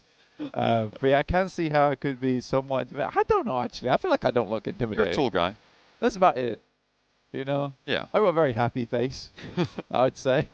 I smiled as well. Maybe that was the problem. Yeah. That's because we saw just there, Aaron. He was like, he wanted me to give him the old taken good look. If you're not staring him down, good luck. Yeah. If you're not staring him down. Or alternatively, probably could have said it to him in Turkish. Yeah. That would probably be an easy way to communicate.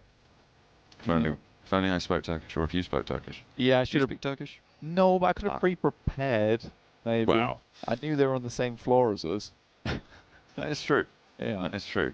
Give me the game away. I know. What's the game? Oh no. What's the game? Oh dear. Ulf had a lot of burgies outside that door. You're really dishing the dirt out now. I am, yeah. Well, I mean, to be fair, you gotta eat. You gotta eat. But that was a big order. That was a big order. Keep those boys fed. That's all I'm saying. Well, hopefully they're going to feed themselves some chicken dinners today. They want to jump up towards the podium, towards those top spots. Keep themselves nice and full. Because we may only have 2 matches. Not too many opportunities. Although if there are 2 matches, they won't be getting any. Yeah, this is your last chance to really show what you're made of here on the main stage. Rondo, to start things off, very, very curious because Smash ruling, especially in the PMGC format, John, it is quite important that we do talk about Rondo right now, where it's way, way more possible than in the past on Sandhawks to pick up those initial 10 points on your first game, enabling Smash ruling to take effect on game 2. In this case, we started calling it match point. You know, we're switching things up. That's okay with me. I'm all right to change the lingo. That's what I'm here for. We're on top of it, don't worry. We will be hopefully seeing some teams surpass that. It may only be Alpha 7 though, right? With that buffer that they built up yesterday, they are definitely streets ahead. You have a major opportunity here. So on Rondo, as we've said, possibilities do expand themselves. A lot of chance to get a lot of points very early in these games. We are just waiting for the games to start up. And it looks like we are having, I believe that's D+ over there. Yeah, D+, their banner is being reattached. Ah, yeah. Got to make sure they can't see behind them. There's a big old screen with stuff on.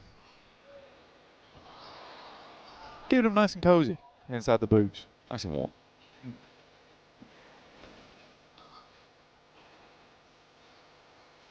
Yeah, who do you think's gonna win Rondo? Magnum Kai. You think Magnum Kai is gonna win Rondo? I think that's highly doubtful. You think?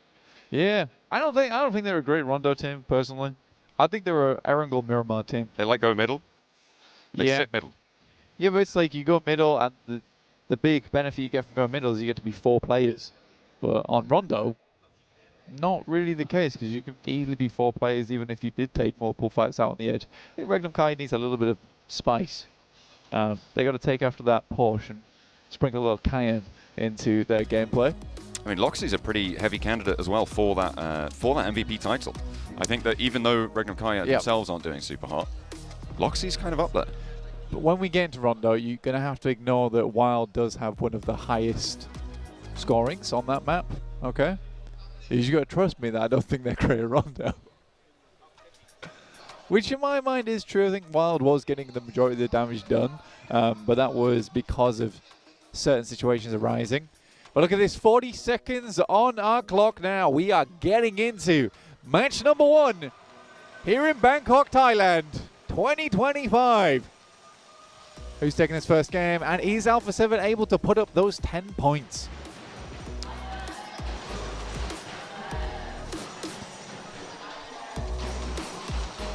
Hello?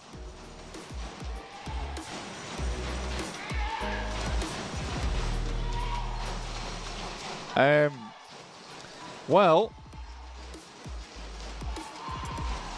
right then. I'm going to keep on going in the meantime. John is predisposed to something. Not entirely sure, but it is Rondo. First match of the day, we're getting into it. Stuck right into the main meal right here at PMGC. Playing down from Tin Long Garden up towards northwest Nanshuan. Hongshan on the old plane path. DXavier out, and again, the guys on the desk talking about how DXavier could be the one to really get things back up to speed.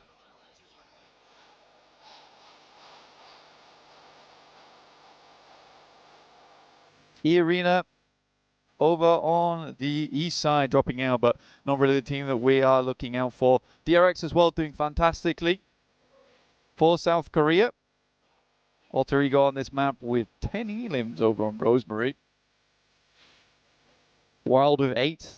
Loxy with 6. Hey guys, you gotta trust me. I don't think Ragnarkai is the Rondo team. The stats may say something else. We have to ignore the stats. Matt balls out over towards that top side. Alter Ego jumping out. Now, I think for Alter Ego today, I'd love them to get into a top 5 and remain there by the time we finish. And that means being a little bit more... having a little bit more togetherness, right? A little bit more togetherness in the old Alter Ego meatball. Red Bull finding the first, though, over towards DXavier. And they do lose Paragen right off the bat. What a tremendously bad start for them. Xing shot over towards Zeus from Flash. Getting themselves a nice little knock there. Match point 125. Got to reaffirm that point for you guys. Vampire in the hot drop. Looking to try and keep the points on side. 1 point already. DXavier bumped. A little bit further away. Oh, Team Flash, though, in a tough spot up here. Win. Last player in location. Fairly split and already going for the recalls.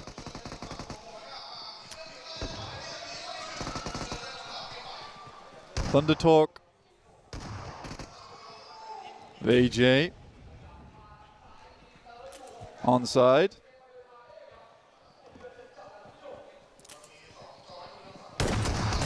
Yes, nice win. Going down to Sighting as Thunder Talk to put up some more points here on the game.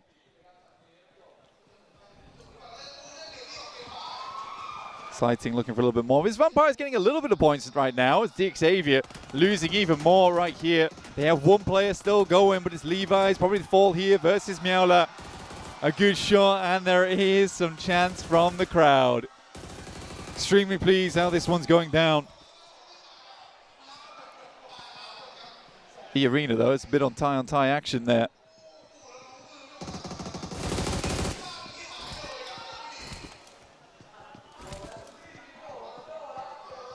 No real words or moves.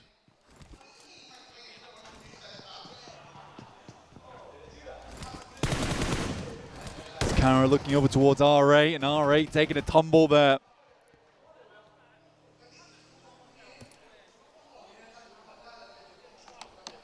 Recall beacon coming through.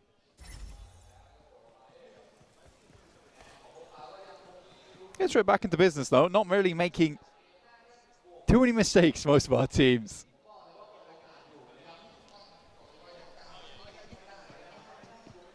Alpha 7. On our screens right now. You get that PMGC code redemption there. PUBG United 2025. Get those rewards back at home. Last time you'll be seeing them today.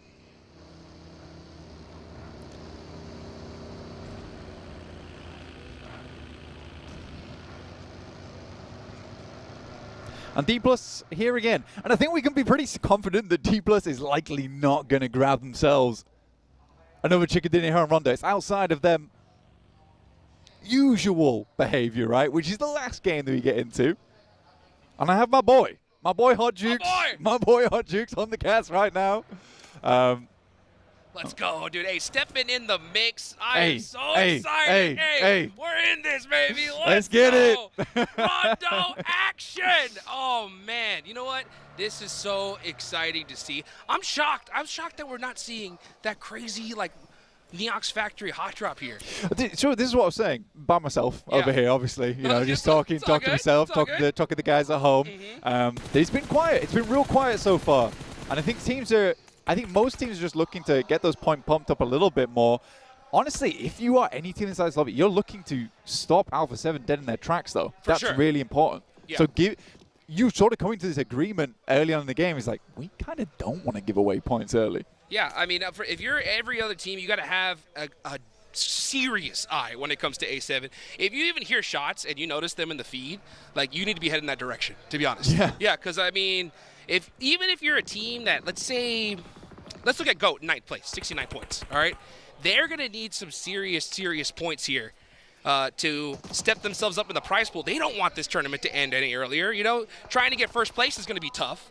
But if you can stop them, I think you got it. Let's see what E-Arena could do here as Joker with the run over. Man. Gets a nice little elimination here off the rip. I see you crunch the car in. Sort of served him up on a plate on the underside of the vehicle. A little bit of the hot plate there, to be honest with you. Sunny side up. It's very much sunny side up. And the arena's still going. Lewis here with nade in hand, looks to pop it over towards Tony K, but we'll pop the pin back in for the time being, but there is shots from across the way too, so a little bit of a side angle. Not sure what Joker thought he was doing there. He did just play right into their hands. Yes, he did. Let's see what Lewis can do here. He's got that nade locked and loaded. This should be a pretty easy one to hit. Yeah, Turney knows. I got to go ahead and push up, but it's a little bit too late. Lewis getting the flush, and that's E-Arena in big trouble with only one lap left. Yeah, one player left alive there. We'll just get the res beacon on. He's it's already fine. there. You know, we need more men in here, and more man's the one to do it. Getting it locked and loaded here. And this is the squad everyone's got their eyes on. Alpha 7 playing it very careful all the way up in the north side. Thunder Talk is mighty close, though. We'll see if they happen to get into some action here in a second. Yeah, I think for Alpha 7, you're trying to play it as safe as possible. Currently, they're right on that north side. And it is worrying them being around Thunder Talk. This team sort of is a little bit topsy-turvy in terms of their gameplay. So at any moment, they could just swing to the side like that shark, the Flint shark. Yeah. You know, it's always like, those are always the biggest threats to these teams that really got nothing to lose here. The local squad showing out for their hometown. The crowd going crazy. 5 eliminations here off the rip. They got to be feeling pretty good. Absolutely. They got to be feeling real good right now. Oh, yeah. Back in business. Back in business. Back in business. R8, the Saudi team. Honestly, I've been very impressed with R8 throughout the entirety of this tournament. Throughout the entirety PMGC, in fact. Very, very good stuff coming through from R8. I can only hope that they continue. I'm very excited to see what this team can put up in future years as well. I mean, there's still a chance to day 4. They're not exactly too far behind. But you're right. The circle shifting over towards the west side and shifting on top of D+ is a bit weird. Yeah. D+ get a win on their first game of the day. They're like, hey, there might not be a last game. Yeah. So we got to do it first. We can't mess around here. You know, it's so crazy. I was talking a little bit on the desk. We got a chance to talk to them. And you could just see the frustration on their faces because I was like, you know, why is it? What makes the last game so different for you guys? And they all just looked at me just stone-faced and were just like, we don't know. We don't get it. Like, why is it that we win the last match? I don't know, but I'll take it. And you know what? Hopefully we see them make an adjustment. That last game, though, yesterday, it put them in a show. That's for sure, right? They're at 62 points right now. If they win this rondo, we've seen them put up a 30-point game in the past. They just got the circle here. Who knows? Who knows what could happen? Who knows? Who knows? We'll know in 10 minutes or so. That's a fact. That's all fact. But yeah, I think for D+, people were very, very surprised with that performance yesterday. 18 elims was pretty monumental for that squad. Reclam Kai here, spotting a team sidling on pass. I mean, Flash getting a little bit close for comfort. They are quite literally brawling in the vehicles. And Flash just does not give a damn. Yeah, out of there. Out of there. Man, it's so interesting. Honestly, I'm sensing nerves. I'm sensing some tension in the air here on the final day. Yeah. Yeah. It's very obvious here in Rondo. I think even on that Miramar we had Impala, yeah, really not a lot happens on Impala usually anyway when you get a circle like that. But there was even less happening here at PMGC. Teams are like, hey, we're going to sit still. We're not going to make too many mistakes. Vampire, though, on the other hand, you're right. Nothing to lose here. This team has everything to gain. And they are being the one team, I think, that's starting the most fights in the lobby. Yeah. And it happens to be against DRX, right? DRX are already down one player. They're in second place right now. They cannot afford to lose this. And Hyunbin gets a huge nade there onto the bowl. Let's see what Lazarus can do. Uh-oh. Not the best start to this one. TRX. Yeah, closing the vice grips. Oh, and getting those elimination points. Yeah, that wasn't the best start. Was not the best start for Lazarus at all. Whatever. Hey. Whatever. It happens. It happens. You know what? I appreciate it, though. I will admit, right? If you're a team at the bottom, go nuts. Yeah. Go start Today's pushing the everybody. day. You know, like, you can't possibly make a historic comeback if you don't go for it. And just sitting center circle ain't going to make it happen. I mean, they're doing it again. They really do not care. They're just sending in teams that are feeling a little bit scared today, but Vampire's ready to bite down on anyone that comes across them on their path. Luckily, we move away from the water up towards that northwest side, a little bit easier to work with. We do have that high ground set around where Alpha 7's currently playing as they wrap downwards. We also have Alter Ego making that same approach. It's a worrying one for Alter Ego being so close towards Alpha 7. This is a big spray down coming through from the Mad Bulls, and Alpha 7 might just be pinched here, Hot Jukes. They're in big trouble. Let's see how they're going to be able to get out of this one here. One thing that's always so good is out for Alpha 7 is they're so good at that edge style play. But I totally get it right here. They got a good beeline right towards the center. In this position, honestly, Alpha 7 would want to kind of have a little bit of a handshake agreement with Mad Bulls. Just say, hey, you know what? Y'all stay on this side. We'll stay on this one. And just finish this out top two. But if you're Mad Bulls and you realize it's A7, you got to go for this fight. Yeah, you do. I mean, they've already got that first knock, right? So they know. They've got a good, clear idea of who this is. For the Mad Bulls, you know, they are down in 10th place. But the thing for them is that for a 10th place team, it means all the more to stop Alpha 7 in their tracks. Because that gives you so much more opportunity throughout the day to climb those ranks. You're probably not getting first place, Jukes. Yeah. But at the end of the day, you might be getting 5th, 4th, 6th. And that's a big jump up in cash. That's a fact. I mean, even Mad Bulls, I mean, it's so crazy because you can put a 20-point game up here, and you're at 65. Dude, you put 20, you're in 5th place. You know what I'm saying? Yeah. So it's like, man, Hello. I guess I get why teams are playing this so passive because it's still all possible. But at the same time, like, you know that Alpha 7, DRX, Alpha, they're going to get a good game under their belt. Yeah, they looked at D+ yesterday like, this is one game, is it? Just one game, is that all you need? 18 eliminations. You tell me that's all you need? That's it? That's it? Hey, well, you know what? Tony K ends up getting his whole squad back up for the most part. And now they are back in the action. 6 eliminations here off the rip. Uh-oh. I mean, Doc does go down. He's on a bit of a Doc split. It's a bit. It is actually quite a wide split right now from APG. That's full-fledged docketing right there. Yeah, and I mean, in my head, every time I see this, I'm like trying to make sense of why it's happening. Is it bad? Is it good? Because I'm like, do they have like some secret strategy? Kind of no. Reefus does go down. Kraken's like, why is that nade not popped just yet? So runs out the side. But I think Xiol's very nadeable here. Ends up dodging it for now. Let's see what Xiol can do in a 1v2 situation. He's got the S12K. Ah, great teamwork there from GOAT, shutting down APG. You know what I will say, Jukes, though? We're coming way back to everything else that always happens.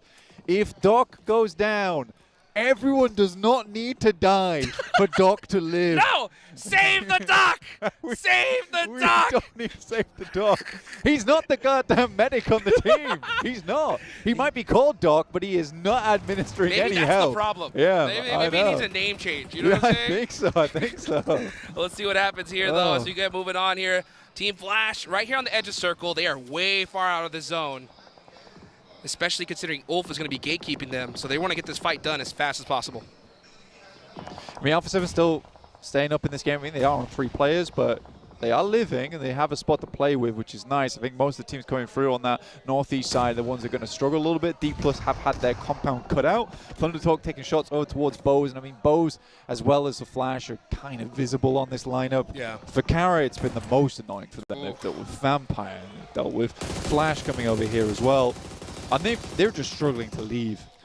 They can't catch a break here. And this is the problem, is like, especially when you're in the final day, every point matters. If you're caught in a spot like that, they're going to do everything they can to soak up those eliminations and stay there even longer. And that is Regnum Karya out. So the 5th place team not able to get a single elimination here in Rondo. Yeah. Well, I told you. I told you guys. Regnum Karya is not a Rondo team. That is a fact. Okay, I did say that. Fact. I did say that. Yep. True, proven to be true. 'Cause I'm redeemed. That's it for Rondo. I feel like I'm redeemed. That's it. Yeah, that's it for Rondo. No more second chances here. You know. Ghost doing kind of well, honestly, this match. 5 elims, only 2 players. APG's out. Again, for APG, so annoying. So very annoying. I thought we kicked that bad habit ages ago for APG. If Doc goes down, we just do not need to send the whole squad. Yeah, it's so tough. And it's so crazy, especially here at this later stage. So close yet so far. You got DRX there, now moving into the zone. In some trouble here, though. You got Xavier, Bada Jin, throwing some nades from downtown. Oh, looking really rough here. Hyunbin has to hit the shot and misses Sorry? it. What was that? I don't know, that smoke was... You haven't seen a spray like that before?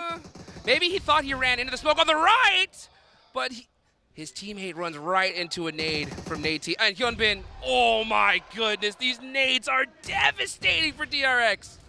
Did he swing around in his chair? Gyro got mixed up? What happened? What happened? Xavier is absolutely picking them to pieces. And DRX down. Wow. On a really good chance as well there. And it's Xavier to go a little bit further. I'm so incredibly surprised by what we saw from Hyunbin. Usually he's so on point.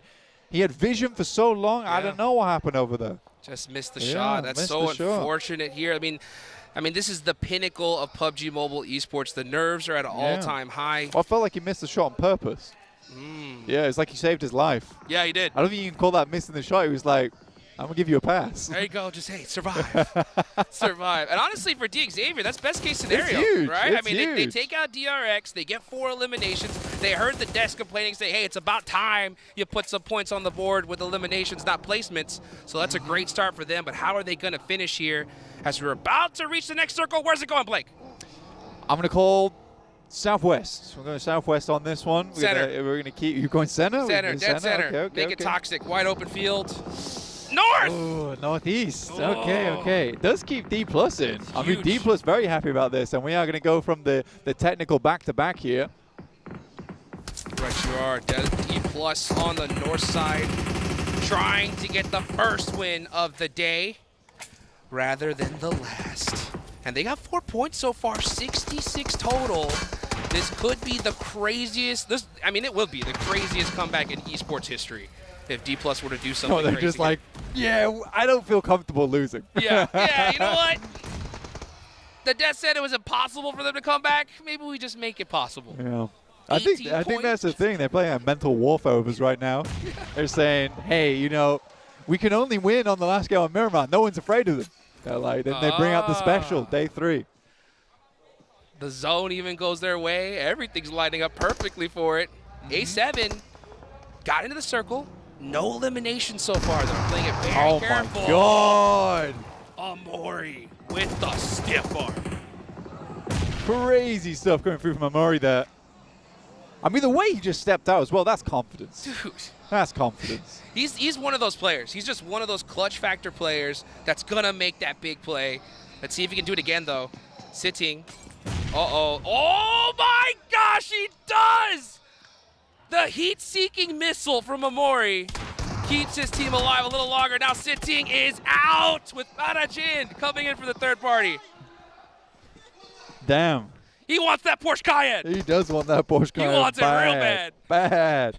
Well, okay. I mean, Murray not willing to give up just yet. Alpha 7 looking to make the cross now. This is the most important thing happening in the circle right now. And this is a good ramp down towards the south side.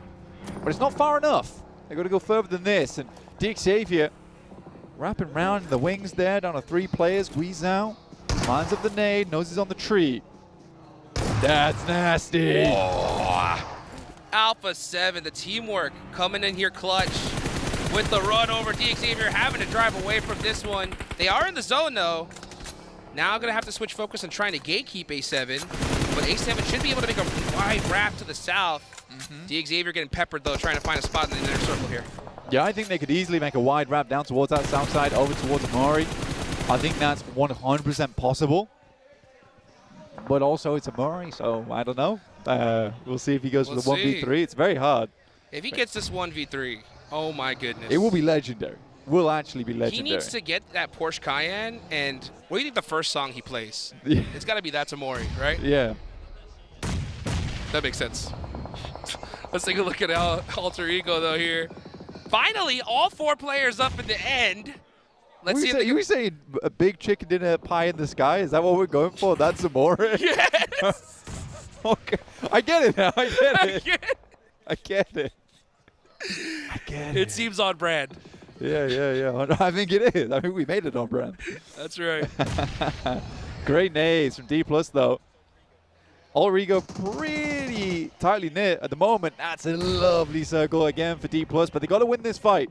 And the fact that Ulrigo was able to get here is pretty nuts to me. Finally, though. Finally, all 4 up. Can they hold on, though? D+, look at that. You got Chips way far in that back line there. Holding off the angles. When is he going to try to get that rotation to his team? I'm not sure if he has a vehicle there. Madbull's just trying to steal some eliminations on the edge. But this is the big battle right here from center position. They're just taking nades back and forth. Rosemary not down yet. Alva's going to need to start looking to get that res soon. Drops into the tiny ditch. It's a nice airburst. It's an insane airburst. I'm surprised Alva doesn't go down to that as well. That man is half an HP at this point. He is. Does get got that first 0.5. Yeah. And we don't round up. No, we do not. Krypton looking to round out his MVP performance here. This is such a tough spot to hit nades. He's got to, the airbursts have to be perfect, and Noble is really doing a great job. Alva down again, now knocked, and here comes the push from D+. Yeah, they're not messing. I think it's kind of a crazy push, though, knowing that Madbull sort of have that sidelines over towards this.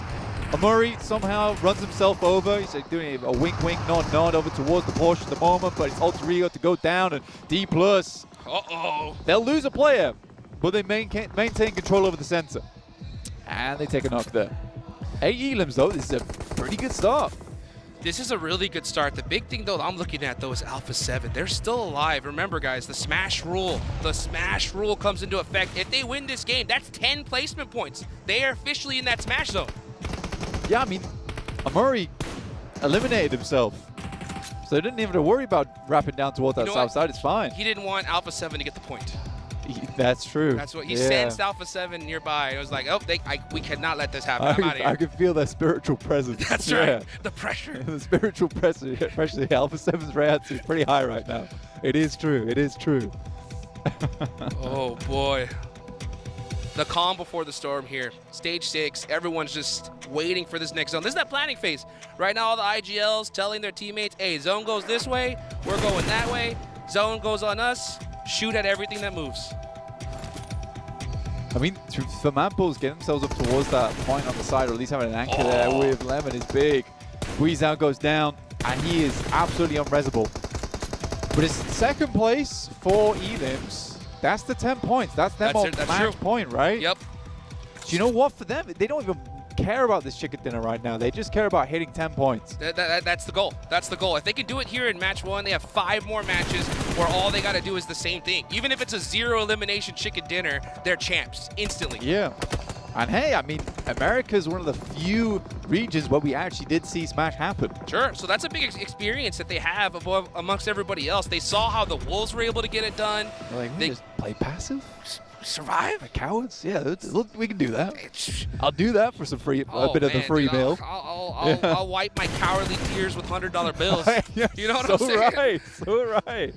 Absolutely right, all day long. Revel, he's looking for that MVP. I remember the last time I talked to him at the World Cup when they won. And I was like, what's the first thing you're going to buy? And he said, a brand new car. So he might just... I don't need it. You might get a free one here. Yeah.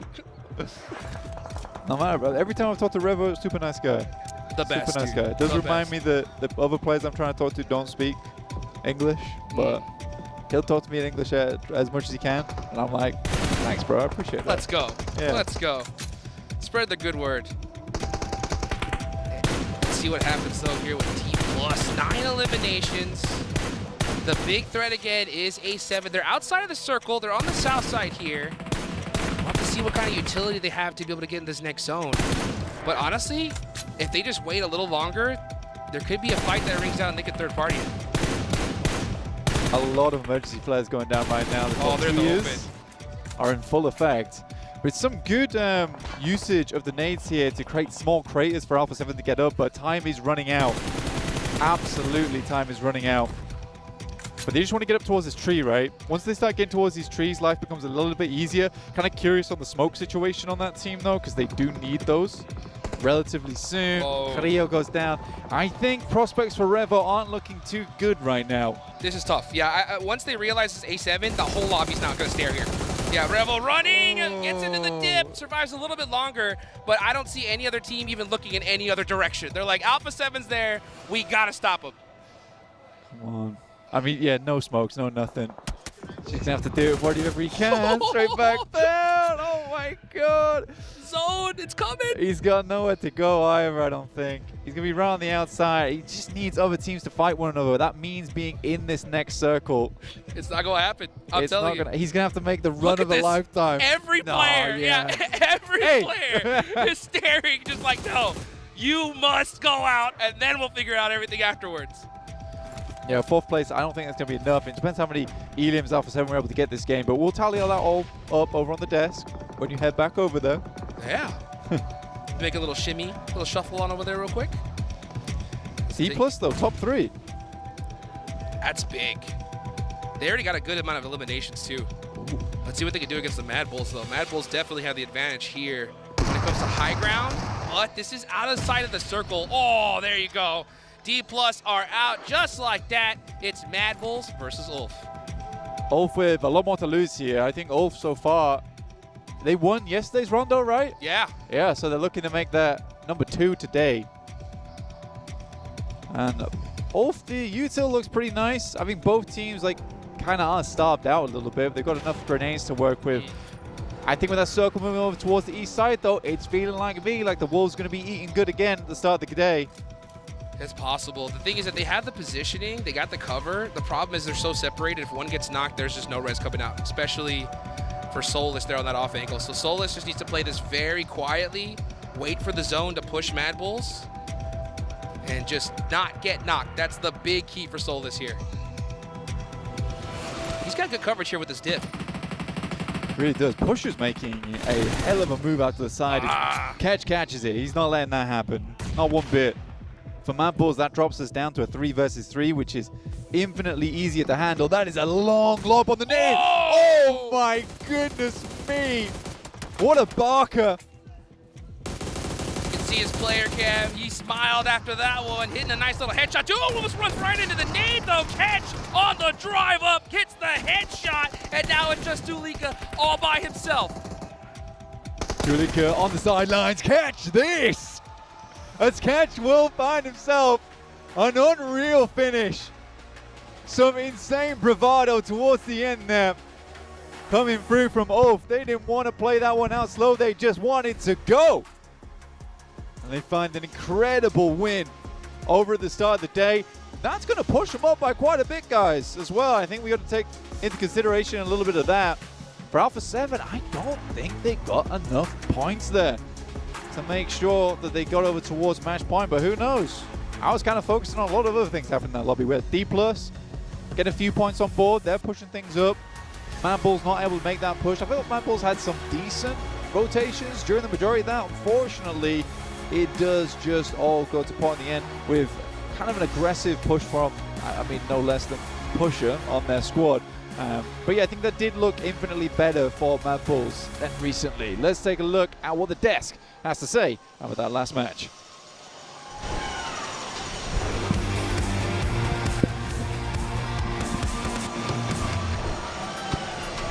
And what a match that was. Look at this last fight here with Ulf and Mad Bulls. I saw you pop it off here, Max. Oh, yeah, Mad Bulls. What a game. Hey, by the way, welcome back to the desk. Oh, yeah, He's back with the boys over here.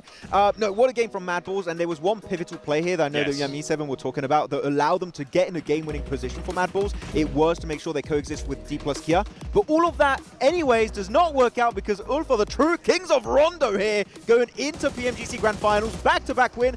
Yesterday was just one player, Scarface, making it happen, and here it's a full squad effort to secure that chicken dinner. And talk about teams maybe targeting Alpha 7 there at the end. Boy, in that top 4, it looked more like a 3 versus 1. Everybody was just keeping their eyes on Revo and what they were going to be able to do for Alpha 7. A completely different pace of game style here as we're looking at the stats from Ulf. Congratulations, Ulf. That's back-to-back now with even more eliminations this round, actually being able to double the amount of eliminations that they got in the last one. But going back to what I wanted to say with Alpha 7, we didn't get a hot drop between them and Team Flash in Hemai Town. Team Flash actually decided to back off, which gave Alpha 7 even more time to play it slow. And we saw them playing slow, trying to find their way into the circle, Max. I actually think it's a really good game plan for Flash to not hot drop it because, yeah, you lose 3, maybe full squad if you go for a full commit hot drop. Yep. You're giving half the points pretty much that Alpha 7 need to get in the smash zone. So very happy for them to give that one up. Though, some other hot drops were happening all over the place. We had here, for example, Kara versus R8. And again, Omori. Oh. The clutches later on in the mid-game were just mental with the nades, especially cooked right around the corner. Beautiful execution. I'm telling you, Omori, again, still top player currently for the MENA region. Max, you were absolutely right. Because so wait, say that again? Max, you were almost wrong. Amori just kept playing and popping off for the squad, making sure that he ended up clutching up. One thing that I do want to mention, a completely different player, one of my favorite players this PMGC, none other than QXZZC from DRX. The way that player was able to just clutch up for the squad, go by himself, and make sure he had to drive between a lot of squads just to go for the recall. It was like 4 or 5 teams, and he was able to barely make it out, go outside of the circle, out in the blue, go for the recall, gets the 14 back up and try to push back in. And then Xavier, the one time, they're like, how about we start playing aggressive? They go after DRX, the nades and that dip were just so easy to pull off. Not saying that it was not a bad play from Xavier. They was definitely well executed and aggressive at the right time to try and clear some space on the edge. But DRX, if you're on a bad dip like that, maybe it's just best to leave the dip, go on the offensive against Xavier so you don't just get naded into oblivion. Yeah, let's take a look here at the match ranking. Oh, 24 points, Mad Bulls with 14, D+. Hey, starting off the day here with a nice 14 bomb 7. One thing that I'm seeing here, those teams at the top, they're not in this first page of the match ranking. So that means that Alpha 7 was not able to do enough to get in that smash zone. We're going to have to play another match and see if they can get enough points. And as well, here you go. You got APG, just 3 points. DRX, just 2 points. Regnum, 0. These are squads that were wanting to hunt down Alpha 7, and Alpha 7 ends up gaining even more points on them, Max. I mean, it's actually kind of mad because you're looking at Ulf, right, that was still in a really good position, and the fact they get themselves such a big chicken dinner here actually allows them to jump up significantly. They were currently in, that was going to be 1, 2, 3, 4, 5th position right now. And because all the teams you already stated here, 7 got taken out of the equation so early on this Rondo match, guess what? Catch-up opportunity for Ulf is on the table right now, and Ketch also going to be your game MVP, 5 eliminations. To be completely honest, I was very critical about Fireflux. They kind of fell off 2 years ago. The resurgence, it's happening. Soulless, we're seeing the guys, Ketch popping off. It feels like good old 2023 PUBG Mobile Esports here in Turkey. You could have had a better start, honestly, if you're Ulf in this situation. You had so many top squads go out. Yeah, Alpha 7, oh my goodness! Second place! 7. A squad that was able to start the day in 5th place jumps up all the way to 2nd place. Alpha 7 just 5 points away from the match point. And look at the chicken dinners. Ulf, if for some reason we don't end up going via the smash rule, right now Ulf is able to edge out Alpha 7 in regards to chicken dinners, Max. Oh, that could be so impactful, though. Regnum Karia slipping down 5th position, taking the position of their old Turkish teammates here of Ulf. Quite unfortunate for them. And as I said earlier, right, Silas told me they wanted to play a bit more aggressive. Well, it didn't work out. Unfortunately for them. They tried to go for Hail Mary send in the center of the circle. In an open position like that, you need set up to maybe create some dips with grenades, C4, maybe put down some cover flares. In this case, it didn't work out, and the team got squad wiped in the matter of like 10 to 15 seconds. It was instant. Yeah, I mean, the crazy part, too, looking at those leaderboards, 7, is you look at D+. They move themselves up more. If they win this next Erangel with a crazy amount of eliminations, they could be in the show here. It's going to be a tough one, if I'm being completely honest. I'm going to have to be a realist here for D+.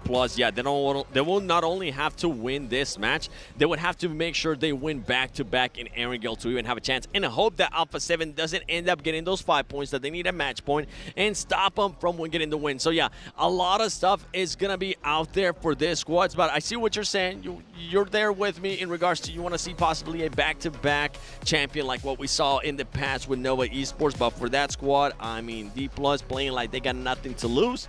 Let's see if they can actually perform in this next match and get the win. I mean, I like the way D+ played it. They had a 2-2 split, then a 3-1 split, keeping chips in the city while the 3 players were holding onto the high ground position with Ultra Ego, and then they go for the full-on clash. Actually, I liked it. At the same time, didn't like it. I think he did hold the angle a little bit too long, but I think you mentioned it right, Seven. It was to make sure you can clear the ridge so they don't get fully pushed over by Ultra Ego.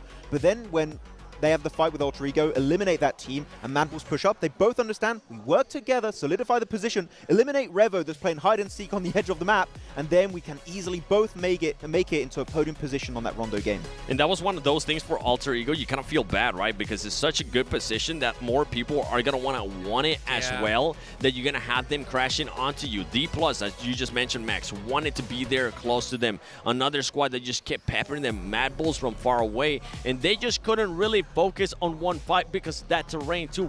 I don't really remember what kind of utility that team was working with, but for Alter Ego, I mean, it's going to be tough here for some of these squads, boys, especially if we don't get a good performance out of them in the next match, and especially if Alpha 7 continues to just get closer and closer to that smash point. Yeah. Just to finish on the teams like Ultra Ego, the Mad Bulls, the D+ Kia, so many cover flares, right, on that hilltop. Yes. Really good usage. Blocking off-angle positions, maybe from like Ulf, even the side of, I think, Alpha 7 earlier on in this game. So the cover flares, I love seeing how they're being used in an even more efficient manner every single match. But anyways, we don't have any more cover flares for the rest of the day because we have no more rondos, so that's done.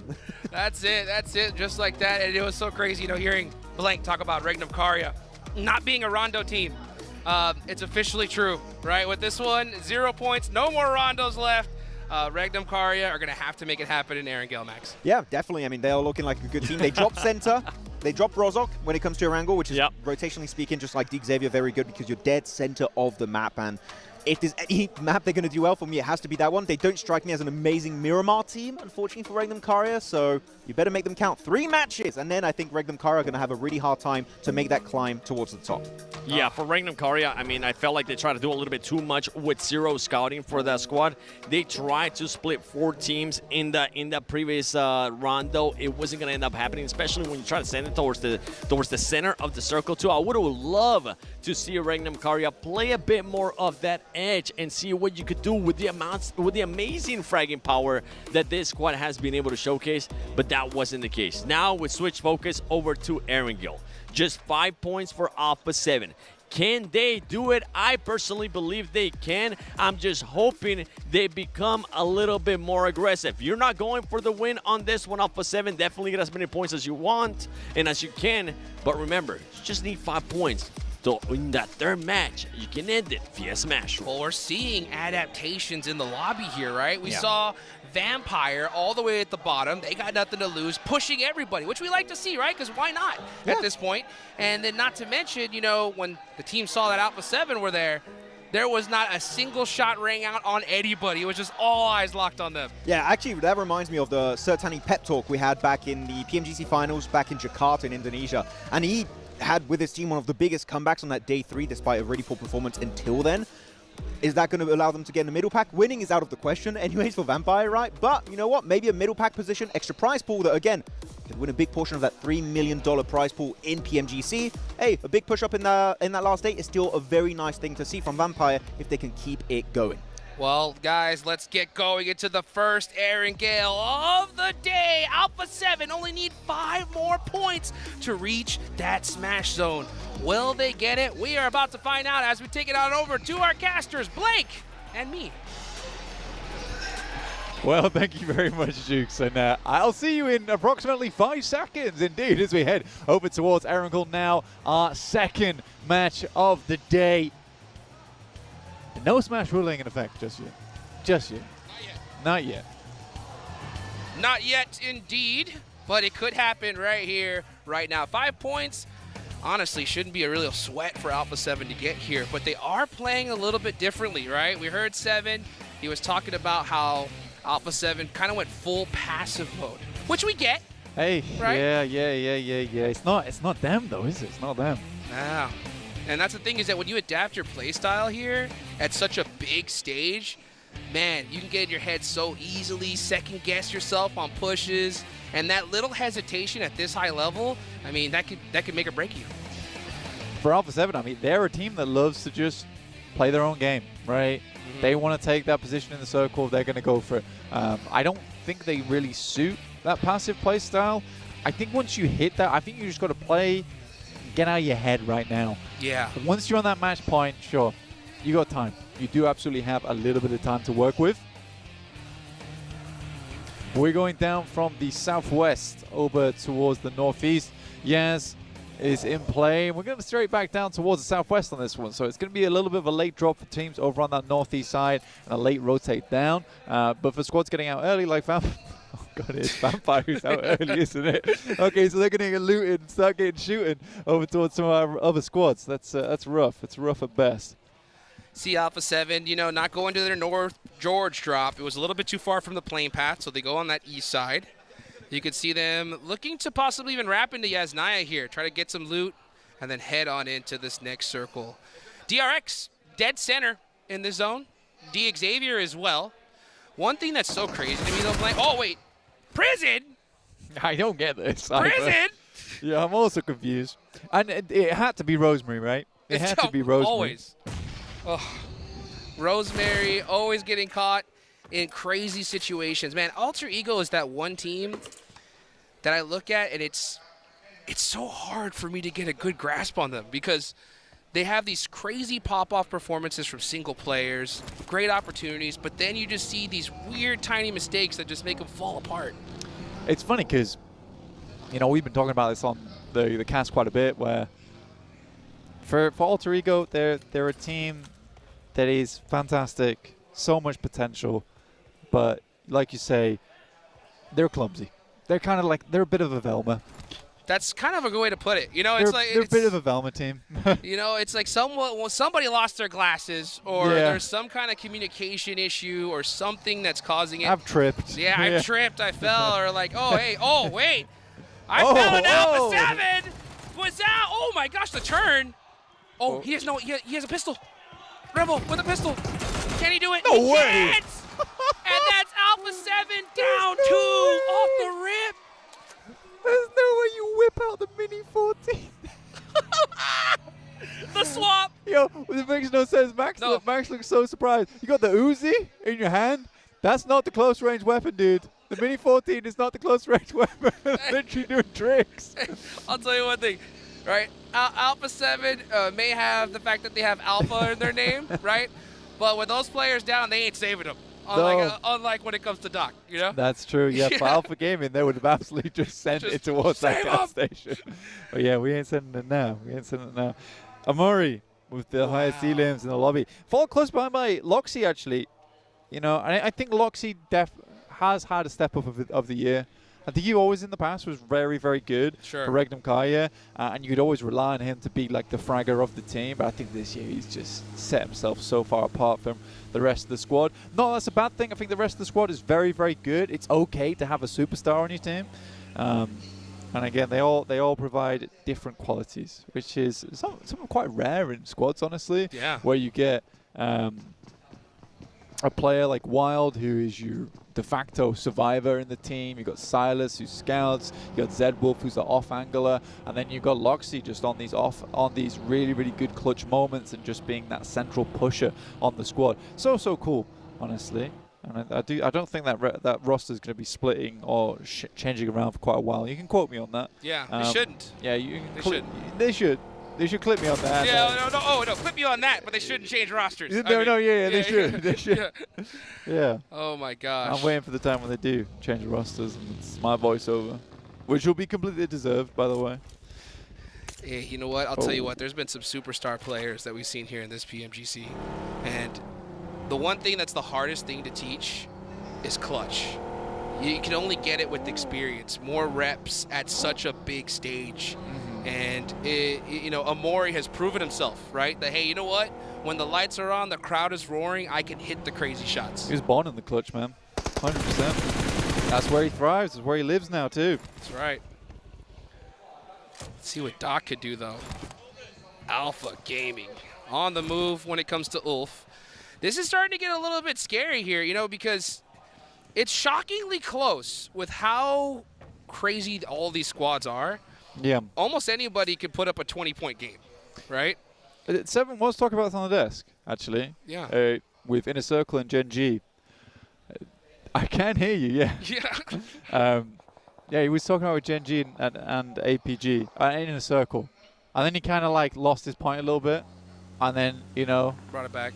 Memory kicked back in again. And he's like, wait, that's what APG and that's what I'm talking about. But he was right. He was right. Yeah. In his own delirious way. Hey, take that all day long. Also take that Polar Party Mini 14. You guys saw it there.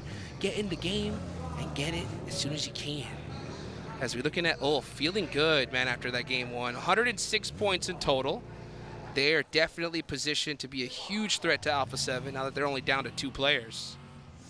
But what are those last 2 players are going to do? Because you see Carrillo, he's already on the western side of Gatka, or actually North Quarry, putting himself in a good spot. I think it's hide and seek for Alpha 7 this game. I think it's hide and seek as well. 5 points. It's not a crazy amount to put up. As 2 players on a angle, it feels a little bit improbable. But it's not out of the world of possibilities for that squad. And I think between Carrillo as well as Obscure, they got this. It's just you can't really be going down to Flash like that. That's a rough one over in gas station. Oh man, they didn't see that coming. That's for sure. They were so undiluted as well by the time they got there. I think that was the most stressful part for them. Because they had made that straight shot from Northeast Isnaya. I thought that they would. I thought they'd wrap over towards North George, honestly. I mean, it made but they sense. didn't go for it. And I think they're playing scared. Yeah, that's what it looks like. It really does. It looks like they're in their heads big time here. I mean, you got Revel with a pistol going up against an Uzi and a Mini. You know, but the Mini was the main problem. The Mini was the big threat. That's for sure. My Uzi may be small, but my Mini is smaller and deadlier. That's right. Mighty. That's how you do it. Mad Bull's taking this spot. This is one of my favorite locations when it comes to these zones in Erangel. If you take these buildings, you have such a huge lay of the land when it comes to the south side. It's very difficult to push on. So I like the fact that Mad Bulls are taking the spot early. Yeah, it's a great spot. Honestly, I've seen multiple times on the kind of circles where they go north on this one, which I'm hoping it is now because that will prove my point in a second. Please, please, please. No, never mind. We won't talk about Everest anymore, I guess. Yep. Now it's not as good. Well, we're heading back down towards the swamps, though, which is kind of annoying for Alpha 7 because I think Brazilian teams typically actually play quarry swamps really well, multiple times. And I think that it is frustrating for Alpha 7 now not having all 4 players because this could have been a really, really strong approach for them.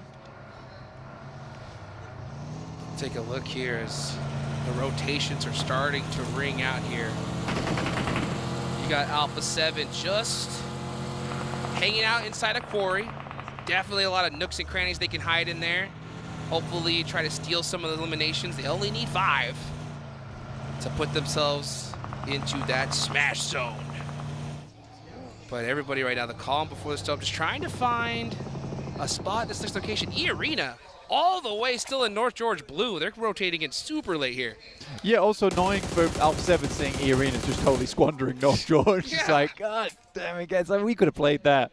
We could have been here so much sooner, past Hospital. Bit of a different approach here from Alter Ego as well. Regnum Kaya trying to play as central as possible. Feel like they do determine the center to a T mathematically, but it's Tulika going insane on the shots at the moment. And what is Regnum Kaya doing? See ya! They fall flat on their faces. Back to back as well. What a rough start. That might be GG, actually. It could. GG no re. You're right. What can I say? What are you saying with this? I mean, this is... You look so surprising, like, damn, yeah. Damn, that's true. Yeah. True. That's a true one. Oh, my goodness. And Regnum Kaya crumbling here at the start. That is tough. They still got time. Yeah, they still got time. They still got points. But the problem is that does kill the man. Yeah, you know what? We were talking about this, you know, Max and I, during all the earlier stages. I call it the last game curse of a tournament like this, okay?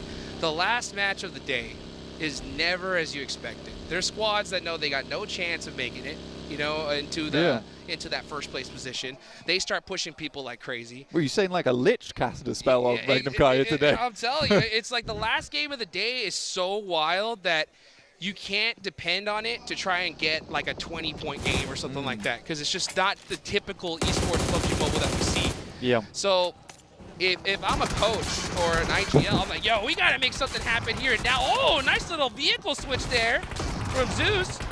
Getting knocked, though, and go back and forth. Shots ringing out. Ulf, hear this, though. Yo, yes. Yes, you're right on Ulf. Coming straight in here from the sidelines. See if they can clean up off the back of this, but I don't think they got too much of a result off that, Jukes. Yeah, it looks like Flash were able to just finish that out pretty quickly there. They did hear the noise, but they're going to have to push into this next zone here, as it looks like we're going to get a nice little Quarry Promosk Road finish. I prefer this one. I prefer this one to North. Yeah. Very tough on that north side. Does create that little awkwardness with the basically the high ground that drops down towards that low ground on the road. But for Kara as well as Thunder Talk, it's not as bad as it seems down on the beachhead. I actually think that's a pretty nice location to play. It is just that wrap out late game, which is going to be unfun. Yeah, that zone goes north. They're going to have a hard time. That's for sure. Let's see what Thunder Talk does. They are holding the pier right now. Kara, again, just losing players early. Not the PMGC that we're hoping for. But, man, they're starting to see a lot of congestion into this circle. Teams finding their spots. This next zone is going to be critical. Let's see what Ulf does. Uh-oh. They may have spotted Zing isolated here. And Scarface pushes up in and out. Zing's going to be in big trouble. I mean, doesn't look like it to me. It looks like Zing just does not care. Finally, there's some shots back towards him. Scarface getting taken down as well. So for the second place team, that feels rough. There's Thunder Talk immediately in. We are in gear sighting right now with the immediate crash over towards the rest of the team to administer that triage to the rest of the squad. Keep him up and kicking. It was Vampire to find those shots, and I think that was a lazy, sort of over-optimistic push there from Ulf, in my opinion. Yeah, I mean, honestly, it just looked like they could have pushed him and just been like, all right, 3v1, no problem. But they hear him and just said, oh, maybe we go this way, and then all of a sudden just get taken out. That's what I'm saying. At this stage, any little second guessing, you're going to get punished for it all day long. I definitely felt like second guessing with oh my gosh, Scarface dragging the feet, or in this case, dragging the pop tire. It did not look good, but a lovely nade over the top will take another down. I think that is resable though, so for Ulf, there's a possibility to keep this game rolling. Especially in second place, they want to put some more points on the cards because you got DRX chasing, you got APG chasing. This is sort of the perfect lineup over towards the top side of the lobby. Honestly, Alpha 7, Ulf, DRX, APG, Rectum Kaya, Alter Ego. What an amazing top 6 we have right now. Yes, we do. Top 6 ready to go. Alter Ego, all 4 up here, getting towards that mid game. Getting some sightlines on APG, respecting them though. That is definitely the right play. Where's the circle gonna go, though? That's the question. If it heads over to Quarry, this is gonna be ridiculous. I mean, RA could get a great game out of it, but we'll wait and see. Because you're right, I think there is. Oh my gosh. Hold up. All right. PMGC circles in full effect here. You're right. Yeah, we're straight down towards that south side of Vampire. Might just be able to eclipse the lobby on this one. This could be a great game from them. They're able to hold the position, but teams are coming in real fast right now. They are burning rubber to get here. Man, this is a worse circle shift for DRX. They were literally at the tippy top of the north side here. They're going to have to go through so many squads to try and push on in. Oh my gosh, DX Xavier are pushing right through the middle of everybody, but it's Alpha Gaming going up against Alter Ego. Top. Gonna have to make this 1v1. Actually, no, Ziola's right behind him, and Alter Ego are out of there. Alva just gonna try and survive by himself.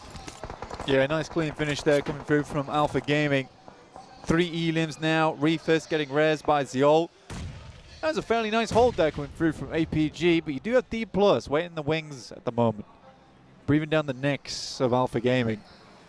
Kara as well, just still can't catch a break. Yeah, can't. Having a bad day It's today. like literally everything is just going wrong, and that's the unfortunate part of it. Some people get blessed, and some people have it tough, and unfortunately, that's Kara there.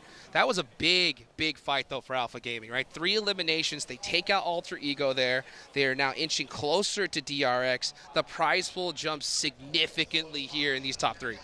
Yeah, I mean, for DX Xavier, though, I think that was the big thing that we sort of missed there, which is not our fault. Yeah. We were focused on the cool, Sure. the cool elims, the cool action going on. But they wrap down towards the south, and Kara wants to get a little bit of the pie down here on the beach.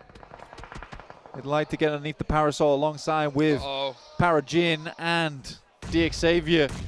But nades are spooky here. It's basically whoever can throw more first. Yeah, that dip is really tough. I get it. I mean, it's so great position when it comes to the circle, but it's going to be very difficult to hold as Alpha very close to Vampire. Remember, Vampire, nothing to lose here. Now with that nade, they are on the push. Here we go. We can see right now Lazarus throwing in some nades. Doc trying to get the res onto Refus as they inch closer. DX Xavier going to probably pop some shots off here from the third party, but they don't. APG now look to reset on this one. Kara does go down in the meantime, so DX Xavier save themselves on this. So DX Xavier, they sort of took the slightly less good position, but APG, they wanted the actual position in the circle here versus Vampires, and they are happy to challenge for it. Yeah, that's actually a pretty tough fight, though, because if they continue to ring these fights out, they're going to get third party, like, for sure. That is such a dominant position. People want it. Yeah. But it's also going to be difficult to rotate, too, because everybody's on the edge of the circle. As we look here at the edge, R8 getting into it with E-Arena. Joker making some shots onto Amori. Not going to be able to hit those from that distance. And, yeah, he's going to have to go ahead and take off. But, look, there's Alpha 7. Those are the 2 players right there. Oh, they are in such a tough position at that warehouse. If the zone goes south, which it most likely will, it's going to be very difficult for them to put those 5 points up. Yeah, people are going to be wanting it. For APG, though, I think they're kind of okay to just coexist with Vampires at the moment, which is probably the best play to go for right now because you don't want to get third-partied. So as long as you can help each other out, you know, help a brother out in the middle of the circle. Yeah. We get like second or first. You know, that's okay. We can change that about. That's the right play, 100%. You know, I think the reason why we saw that fight even start ringing out is because Vampire at the bottom, and they're just like, we don't want you here. Like, we don't have to share. We don't want to have to share, but we will. We will. Oh, here we go. Alpha 7 trying to get those 5 eliminations. Oh, and they didn't. A 0-point game. And that is going to be one more match we're going to see guaranteed here, Blank. That is massive news for every other squad inside the lobby right now. Every time we go to that screen and the boys over on the stage are able to see that Alpha 7 aren't in match point just yet, it's one more game of freedom. In fact, 2, honestly. That's right. So every time. So right now, the games cannot end until match 4. Every time we move that marker, teams getting happier to try and chase. It is a struggle right now, though, because second, third, fourth, so close together. It is a tight-knit leaderboard at the top side. I'll tell you what, though, this is huge for Alpha Gaming, right? The fact that we had Alpha 7 go out, they're in a centralized position. They have the warehouse, 3 eliminations so far. With a win here, that could put them easily into second place, very close to first. Let's see how this is all going to play out, though. You got Mad Bulls going into it with E-Arena. Dead pack middle squad right now. 82 points with 6. Mad Bulls need to win this. Flip getting naded. That is not how you want to start this one off. And now you got Turney K on the push. This fight, though, just getting extended, taking so much time. Oh, but that looks like it. E-Arena putting Mad Bulls on the back foot. 600 damage right now for Turney K. Looks awesome. Honestly, another nade goes through. Won't be quite the air burst and catches Mormon. But nade inside his hand. Lemon's going to try and push forward, but won't even be able to get the knock there. The Thai team is up to 8 elims on this match. Their run not done just yet. 13th place on the leaderboards, but you know, between 78 in 10th place and 5th on 84 is nuts, right? It's really not that bad until you really get down towards Vampire in 15th with 48 points, but this is such a close lobby. Really Everyone's putting up points. Everyone's putting up points. So if we get to the end of this, if your favorite team went out in 12th, I don't think you can be too unhappy. It was basically 4th. Absolutely. I mean, we heard as soon as that fight rang out, the crowd going crazy for Arena because they realized, like, yeah, 68 points so far. They win this game, another good one. They're in the show for some big money here. Yeah. It's an amusing one. And they get the entirety of the Northern Circle to themselves after basically being the lone winners of all of that engagement in the woods that sweep across that area. Take a look here where this next circle is going to go. Will it head on over to the beach? Will it head on over to that long road? Either way, I think no matter where the zone goes, Vampire and APG are going to be good, at least for the next circle. Let's see how they decide to play. Oh my gosh, they are locked dead center of this position. So Vampire, APG, all they got to do is just look at it each other direction, handle everybody else, and that could be an easy first, second place finish from these two squads. But they're going to have to stop the pushes as all teams have their eyes locked on that compound. Yeah, I reckon teams probably wish that they'd crashed this a little bit sooner. Yeah. But this is the thing, I think, for Alpha Gaming. Oh, my God! Bye-bye! That's some shrapnel. And the King lays down the Scepter. Damn, that's rough for D+. That one hurt. Here comes the Arena on the push now. Nice little defensive nade there from Lazarus. Stops Joker. Let's see how they push this. Alpha Gaming are very, very close, but I don't know if they leave this building to push this. Let's see how this goes, though, as Lazarus trying to find the off angles here. The Arena don't have time to get this res off. They have to fight this. Tony K is holding off that position there. Mormon got that nade locked and loaded. Can he hit it on the Tony K? He doesn't. We switch on over, though. Tony K on the other side. Hey, Vampire making it happen here on the final day. We ain't the only high squad in the lobby. That's right. All right. I'll put some respect on the name. Good shots, but for APG, they're starting to sweep right now. Jukes, they're moving through. Alpha Gaming looking to get something done. Miaulak is down. Lazarus, Tony K looking to hold out. A long nade into the building. Doesn't find anything of the sort, though. Alpha Gaming just had that itch. They could not stay still. Said, you know what, we got to start making the moves. But it's E-Arena that finish out Vampire. 11 eliminations on the match. What a great game it has been here for E-Arena. Marcel makes his way in, but pretty sure NC2 knows, no? Yes, he does. He has to know. Yep. Uh-oh. Just missed that nade there. NC2 playing it very quiet. Oh, and not going to be able to get that one. As now, look, DRX on the push. Xavier have just been holding this little beach for the whole time, though, being very, very quiet. I think NC2 might be safe, though, because APG pretty sure now they've cleared him. That's fact. They thought he was the last player. Marcel's the one who kind of creeps in, plays body double right there for NC2. Works out for him here. Now APG are just battling it out with DRX. There's still so many top squads in this one, Blink. You got 2nd through 4th still alive, Xavier in 6th. Big threats, and then, man, it's still so crazy to me looking at these numbers. 12th and 13th place are not that far away.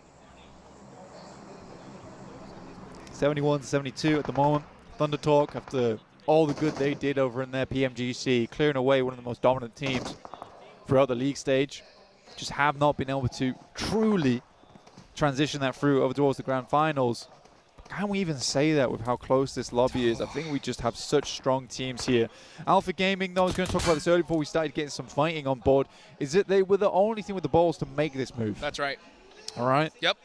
They had the gusto to go for it, and I think that that's what a lot of other teams are missing at the moment. I don't think they would have gone for that, but Alpha Gaming is like, this is the winning play. I love that about Alpha Gaming. You know, like some teams and some players, when everything just starts getting so hectic, they default to a certain play style. And it looks like Alpha Gaming just prefer aggression, right? Let's go and get it the hard way. Just push and see what happens. And this time, it pays off big time. Alpha 7, shockingly, right, decided to go on the passive side of things, and they're getting punished for it. Or they did get punished for it, big time. Yeah, big time. I mean, APG likely they'll set themselves up with chicken dinner here and a couple more eliminations for a next game match point. Same with Ulf, if they can keep pushing through, but they're down to one player now, so it's a little bit more difficult. DRX, I don't really see them doing it with just the 2 players they have in the 0 Elim game. Maybe if they get up to a top 3, potentially they've set themselves up for the next match, but probably will have to be a pretty large game off the back of that one. But looking at this circle, likely that DX Xavier, Ulf, as well as Thunderdog go down in the next shift, which should be coming through soon. You just got a Southeast hard shift. It's not very likely you're going to get another one, in my opinion. It's going to be really tough for DX Xavier here. I mean, they still have a path on into this next zone with a crash, but the problem is you got Thunder Talk on the other side that are looking at them. Yeah, they're both looking at each other. And that's making it difficult for both squads. Honestly, this is one of those times where, like, if you're Thunder Talk and DX Xavier, you should kind of look at each other and be like, hey, let's just push together. Because if we don't fight this out, we're both going out right here, right now. But Alpha Gaming are like, nah, we're not going to risk that. Let's start putting on these shots and get some points on the board. DRX definitely trying to pick something up where they can over towards DX Xavier. And I think DRX understands that, hey, we are center right now. We do need to sort of capitalize off the back of that. And DX Xavier is the team we have angles on towards. Aaron? Okay. Sneaky. Mix it up. Oh, Thunder Talk are so much in trouble right now. As Barajin gets knocked in return, but they'll still have plenty of time to get him back up. That's 5 eliminations from DX Xavier. Next circle goes on over to APG. King still has it, but you're right. Does center up over towards APG, and it ain't easy being the king as he does go down in the circle on that southeast side. DX Xavier slowly mending themselves inside of this circle right now. 86 points. A lot of those points came through from day 1. Day 2 was a complete wash, in my opinion.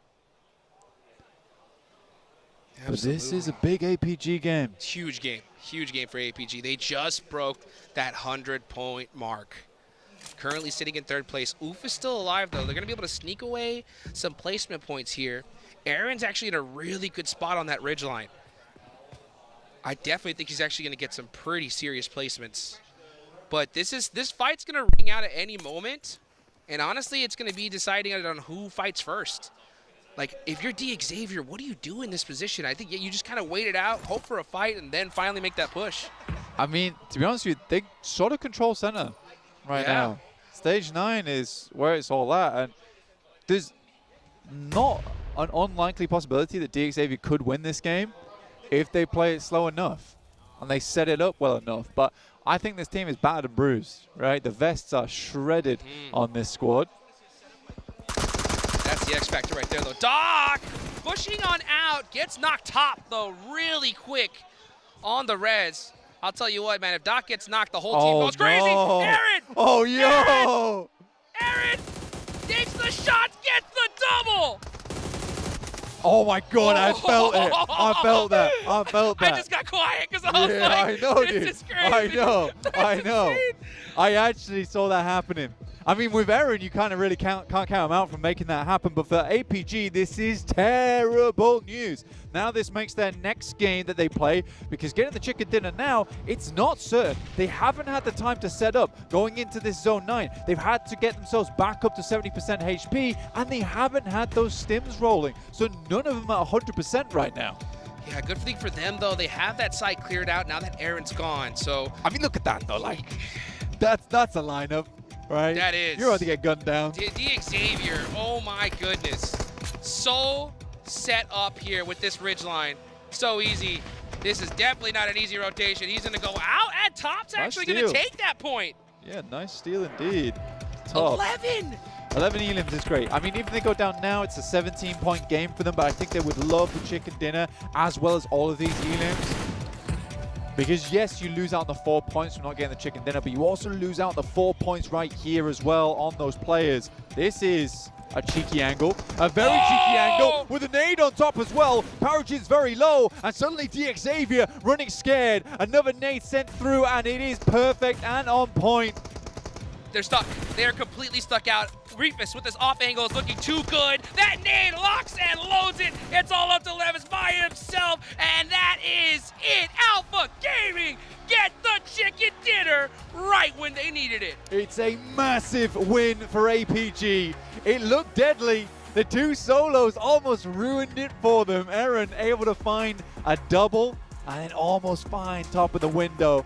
That guy's on target, top on top. Such good work from them. And again, that is a huge game. 4+ points off the back of the win, 4+ points off the back of the DXavier players. That is a big jump up in the amount of points they're able to get. They're in the same boat as Alpha 7 now. Yeah. Alpha on Alpha action. Alpha on Alpha I'm telling action, you, this right? is crazy. There can only be one. The battle of the alphas right here. I mean, and you know what? They showed their alphaness by making that push onto Vampire. As we take it on over to the desk. So much, Jukes, a battle.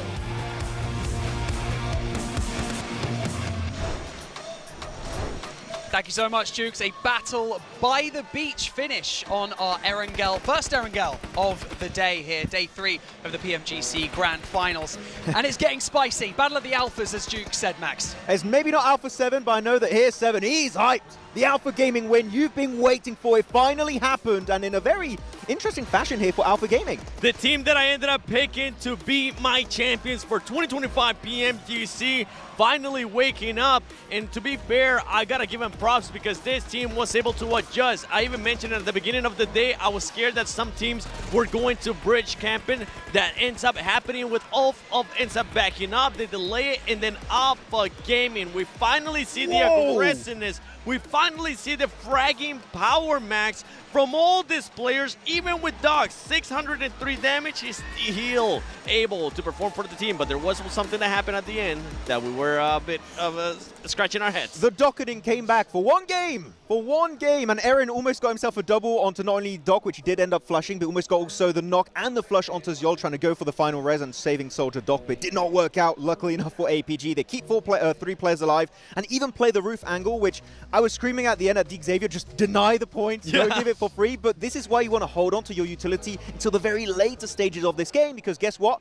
They didn't even have to take the fight here, 7. They just chuck 3, 4, 5 nades, squad wipe, easy pickings at the end. And talking about Alpha 7, I mean, they only needed just 5 points to get through that smash threshold, and they were not able to. At Circle, I mean, the playing path actually is what kind of set them off wrong. We thought that they were going to go Lipovka. Some other teams ended up overtaking Lipovka. We thought they were going to maybe go on a wider wrap north all the way to Georgia. That was not the case, and they get caught by E-Arena. I think they tried to change their rotation path, and they just don't know which team is going to be where, and they get caught off guard. They lose 2 players. I mean, who would expect that to happen with Team Flash, right? They got the mini 14 Flash at the end, swapping from the UZ. He got his backup from his teammate Zeus in the back. Very odd playstyle from Alpha 7. I feel like they are feeling the pressure currently in this game, and they are starting to fumble a little bit. The day 3 throw is going on. It seems to be that a lot of these teams that have high expectations are starting to kind of fumble, right? Alpha 7, Regnum Carrier Esports, another donut. Like, what is going on here, guys? Yeah, for Alpha 7, the big question mark, I was even mentioning it yesterday, this squad has gone into the final day of a PMGC in the past, in the first place, and they end up choking. Right now, what we're starting to see is I feel like the pressure is starting to get to them. Even though I got a chance to talk to Rebel, even though I got a chance to talk to some of the players and they were looking confident, they were sounding confident, now they're going to start thinking about it. And right there on your screen is going to be a perfect example of what I was talking about with Ulf, just holding off APG for a long time, just making sure you delay the rotation. Ultimately, though, APG gets placed by the circle and plays it out so well. And I want to give props to DXavier. We've been so critical on DXavier going into day 2 because they didn't have the circle going their way and they just didn't do much with those decent situations. But here the circle keeps shifting away time and time again, and they keep leapfrogging it until they find that amazing dip on the beaches. And they zone teams away like Kara Esport, Thundertalk, pushing them away onto the eastern side. This is the DXavier we wanted to see going into day 2. We didn't quite have it, but you know what? They're still really well placed in the rankings. These type of games could be the launching point for DXavier heading in this 3rd day. Yeah, I mean, we're starting to see signs of life from a lot of these teams that are further down the leaderboard. Obviously, Vampire with 2 back-to-back high elimination games. APG securing 25 points there, you can see on your screens. E-Arena not doing too badly. The battle of the ties right there. E-Arena versus Vampire Esports earlier on. Actually, E-Arena, I want to say I wanted Alpha 7 to do the rotation of E-Arena, going back to George Pole, entering onto the western side, going towards Quarry area, but no, again, they changed the rotation path. They get caught off guard, lose 2 players pretty much instantly. importantly, I think Arena, they made it so far, it could have been A7 in another universe. I mean, A7 right there with those 0 points. The pressure is definitely going to get even higher when we end up seeing this overall, because I want to know who has now pushed up what in that. I think it was an 18-point gap that they had to that second place team. Yeah. That's pretty much going to be gone, Max. And the pressure is going to start getting to them. And I'm hoping that these players don't end up getting into their head, which has happened in the past for Alpha 7. Many times before. Many times before. If you're an Alpha 7 fan, you've been burnt in the past. Looking at the MVP of this game, it's going to be top. Are we surprised? Not really. This guy, he's looking for the Porsche Cayenne. He's going to try and secure it for himself. And the thing is, playing with a Mini 14, his damage is always insanely high, which with the MVP formula, damage is very important, and he's always going to be on top of these rankings. And for top, something that I do want to give him props in, he wasn't the first one to go revive Doc right away. In the past, we've seen that over and over again. This time, it was Joel. You could see that Top was thinking about it. He's like, okay, do I want to jump this ledge? I'm glad he didn't. I'm glad he's like, okay, maybe it's time that I try to slow it down, send somebody else, and maybe position myself in a way that we can actually win this game.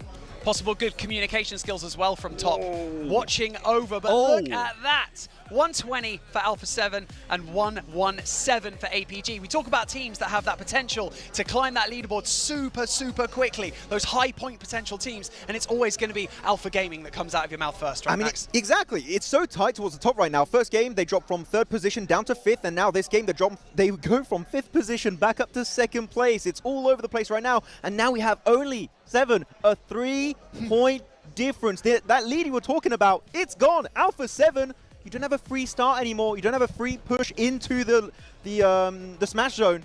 Right now, APG hot on their heels. You got any of those wipes to clean my glasses? Am I seeing that right? Only 3 points separating Alpha 7 and Alpha Gaming, and especially going now into more Erangel matches. Top, we saw it earlier, he was that match MVP popping off. Refus as well. Remember, Refus was crucial for this squad. Crucial for them to be able to have such a great performance to put him in contention. But now, going for the rest of the day, I do want to see APG being able to get placement points outside of just wins. If we take away their 2 wins that we saw earlier on the overall leaderboard, that squad on all the other matches that we have played have only gotten 7 points. That's just not going to be good enough. Well, didn't they already just get more placement points than the entirety of day 2? Exactly. Day 2 was 3 points. Exactly. So what an improvement here coming out from APG. And also their willingness to coexist with Vampire, with DRX in a compound, because they knew their weakness is taking the fight too soon. And if that happens, they're going to get third-partied. They knew what their weakness was, and they played around that perfectly. Let's also talk about that Xavier, playing passively still, but still being better on the rotate. They had such a good position, didn't they, on that ridge line, but it just didn't quite work out for them, did it, Max? Yeah, I wanted them to be a little bit more desperate to take control of that southern eastern compound, the warehouse. I think that when DRX got eliminated, that's the moment you push on it, but you are a little bit too slow, and then one player of APG goes on the roof, which that's just nailing the coffin at that point. I think even at the point that Thunder Talk ended up getting eliminated, that would have been the perfect time to just wrap around and just surprise Refus. Obviously, they don't know that it's just Refus there, but it would have been the perfect timing to set up the smokes. They did have those smokes, just go for it. And I was with you, Max, as well, saying at the end, see if you can maybe deny some points if you want to even contend for that championship. We've also got Ulf sitting at 3rd place right now, only 4 points behind Alpha Gaming, and then another, so that's what, 6 points behind Alpha 7 as well. 3 teams that are on that potential to get past that 125-point mark. And for those of you at home who have been watching and listening in the last 2 minutes, 3 minutes, you're probably wondering, what is that voice that I'm hearing? My name's Barney Banks. I'm joined by 7 and Max. I'm here on the desk, a little bit late, right? It was like you looked a bit different. Yeah, Wait a minute. you're not, dude. Hold on a second. Went for a run and I came back. You know how it is. But yeah, Ulf, I think, the surprise team of the day so far. Really impressive. Obviously, they have had good day 1 and day 2, but right now, this is the time to make it happen, right? Yeah, exactly. I mean, the Kings of Rondo, we want to see what they can bring to the table going into Erangel. They make it happen this time around with Aaron, like, playing it slow, in the wings with that slight little dirt pile on the northeastern edge of the circle, and that's the docketing that got completely punished by Aaron. If he got a double, I think we see a Xavier win, even maybe a DRX win at the end, and they got a little bit too willing to go for the res. But Aaron, never count this guy out. He's the rising star of Turkey. He's grown up here, Eren, and he's been putting up really big numbers the entirety of this PMGC season. Yeah, now I'm going to be a bit of a doubter here. I'm going to be a bit of a downer because for this squad yesterday, this is when they started slowing down. This is when they ended up with just awful performances, getting at 15 plays with 0 elims, 8 plays with 0 elims. Right now, you are contending to be the champion. You cannot allow yourself to just have that big of a slowdown. And for Alpha 7, we need to see some reaction out of you. We need to see you playing the way you were playing yesterday, and even when you weren't blessed by the circle, because we know that they can get the eliminations, we know that they can win fights, and hopefully they don't start doubting themselves too much in their heads. I don't know if you would agree or not, but looking at Ulf, right? Looking at how they improved during the entirety of the Gauntlet stage. Day 1, very passive. Day 2, trying to ramp things up a little bit more. Day 3, going complete aggro mode on all of these teams. I love their playstyle. And they've brought all of these teachings into the Grand Finals. If they end up winning this, I would say that's one of the biggest improvements in a PMGC 4 champion we've ever seen in PUBG Mobile Esports history. So Ulf could be trying to make that happen today. But again, as you said, they've been shaky in the past at this kind of stage. They can't afford to fumble now.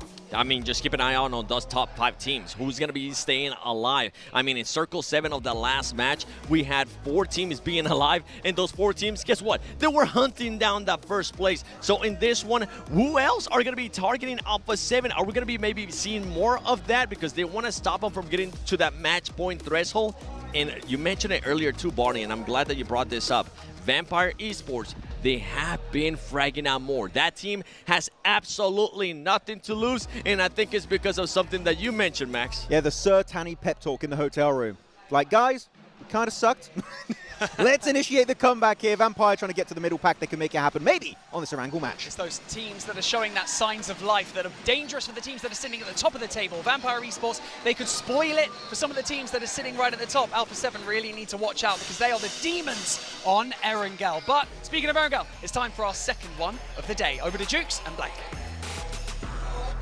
There we go. Second match of the day. We're going back to Erangel. Second Erangel match of the day. That's a big one right there. And will it be a big one for Alpha 7? Will they finally wake up and get those 5 points, Blink? I mean, I've been asking it every game. Come on! They've been like a bad supermarket because it's never in stock so far. And hey, it's not a lot of elims need to get. Not a lot of points need to get. This is the same playing path that we saw. Yeah. Yeah, it's pretty rough. It's pretty rough for quite a few other scores. Vampire being starting Primos once again. And I think the Vampire really is kind of like the Grim Reaper of the lobby at the moment. Yes. They are just wandering around knocking on teams' doors, which is not fun. For APG, though, their holdout over towards Very Pier, those teams kind of left a little bit earlier than expected. I thought that they would gatekeep for a little bit longer, but I think because those two teams come together quite soon, it's like Ulf doesn't really want to deal with DXavier, DXavier doesn't really want to deal with Ulf. Both teams don't really want to deal with APG at the same time. So yeah, it's not worth it to them. Alpha 7 going for something different again. No Rup Noya this game. Wow. That's Guys, different. You overthinking this. Dude, and look at the circle. Look at the circle. If they would have landed in the same spot they did in the last game, they would have been so set up perfectly. Could just drop Yaz, man. Man, this is going to be a big challenge for Alpha 7. You know, the good thing that they have for them is that, you know, for the longest time, they have been an edge-style team. Yeah. And they thrive on the edge, right? Being able to get those eliminations. So great this rotates in the end game, yeah, 100%. It's playing into their strengths here a little bit. At the same time, though, center zone would have been nice. It would have been nice. It's tough getting across that bridge versus Kara and Thunder Talk. Oh. Wow. Damn. And wild, too, nonetheless. Guys really are GG no read. I don't want to talk about you anymore. This is tough. That is tough. For Alpha 7, yeah, they don't need to be doing all that. Yeah. You don't need to be doing all that. That's the best way to put it at this point. Like, just, honestly, I'd be so much happier just to see them play their old game. Yeah, because the thing is, it's so, for us, maybe if you're just tuning in today, like you're seeing this and you're thinking to yourself, Alpha 7's kind of all over the place a little bit, or if you're just seeing it's like, Alpha 7's playing a little bit weird. For us, it's strange, having watched the entire league, looking at this Alpha 7 now, because it's a very, very clearly different squad than 2 days ago, or even just yesterday. 24 hours. You know, they had a conversation with each other and decided to make those adaptations, and it's just hasn't been working. Yeah. And that's the hardest part about, you know, PUBG Mobile Esports is you make these changes, and if it works, you're a genius, right? And if it doesn't work, it's like, why didn't you just do what worked before? And it's just a tough situation. I think they looked at what Regnum Kaya did over in 2024, which was a little bit more of an aggressive play style. They didn't try and play too slow getting in towards those final day. And it didn't pan out for them, right? Because they got overtaken by another team. Yeah. Now, like, okay, well, maybe we can do it better, get it done earlier, and pick up that chicken dinner much sooner in the day and just finish out those games because Regnum Kaya didn't finish out on those chicken dinners. That's why they lost. But I think that Regnum Kaya played that day fine. Yeah. I think Regnum Kaya, in all honesty, deserved to be the 2024 champions. But I think that they got pipped to the post right at the end by a circle that was unpredictable.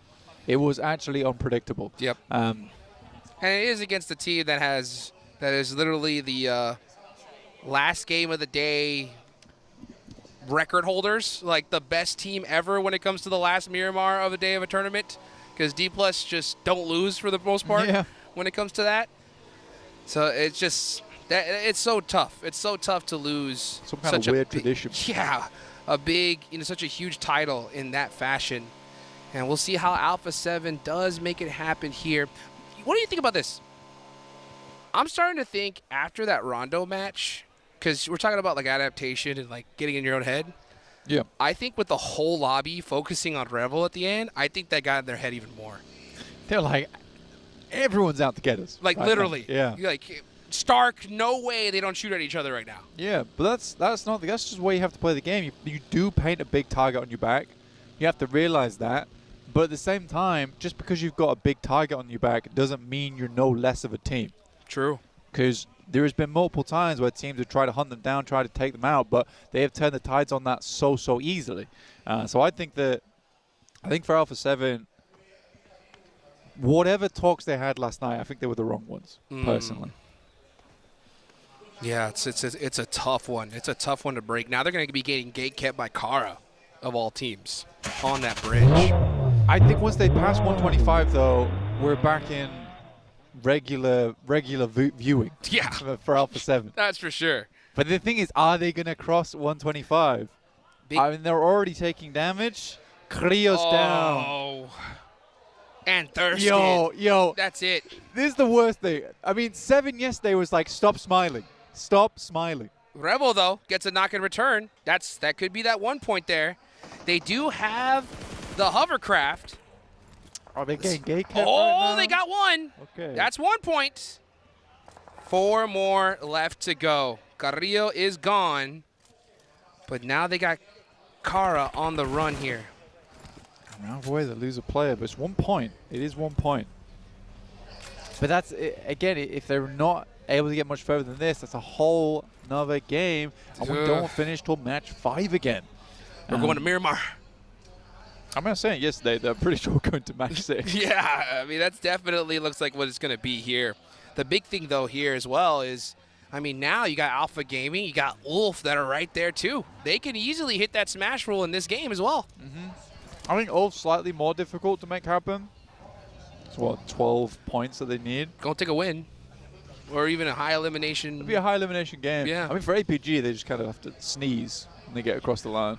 I think they do, to be honest. I think with how they've been playing so far today, because they're playing their game true to form. And then with that last match, the momentum. They even all just commit Sudoku over towards Doc, right? Yeah. They were like, hey. Yeah, well, if they didn't do that, they'd probably be here now. Yeah, exactly. They would have even done. But they're like, hey, we're in our final games. We could get into it. We're still going to send it over towards Doc. We're still going to make that same mistake.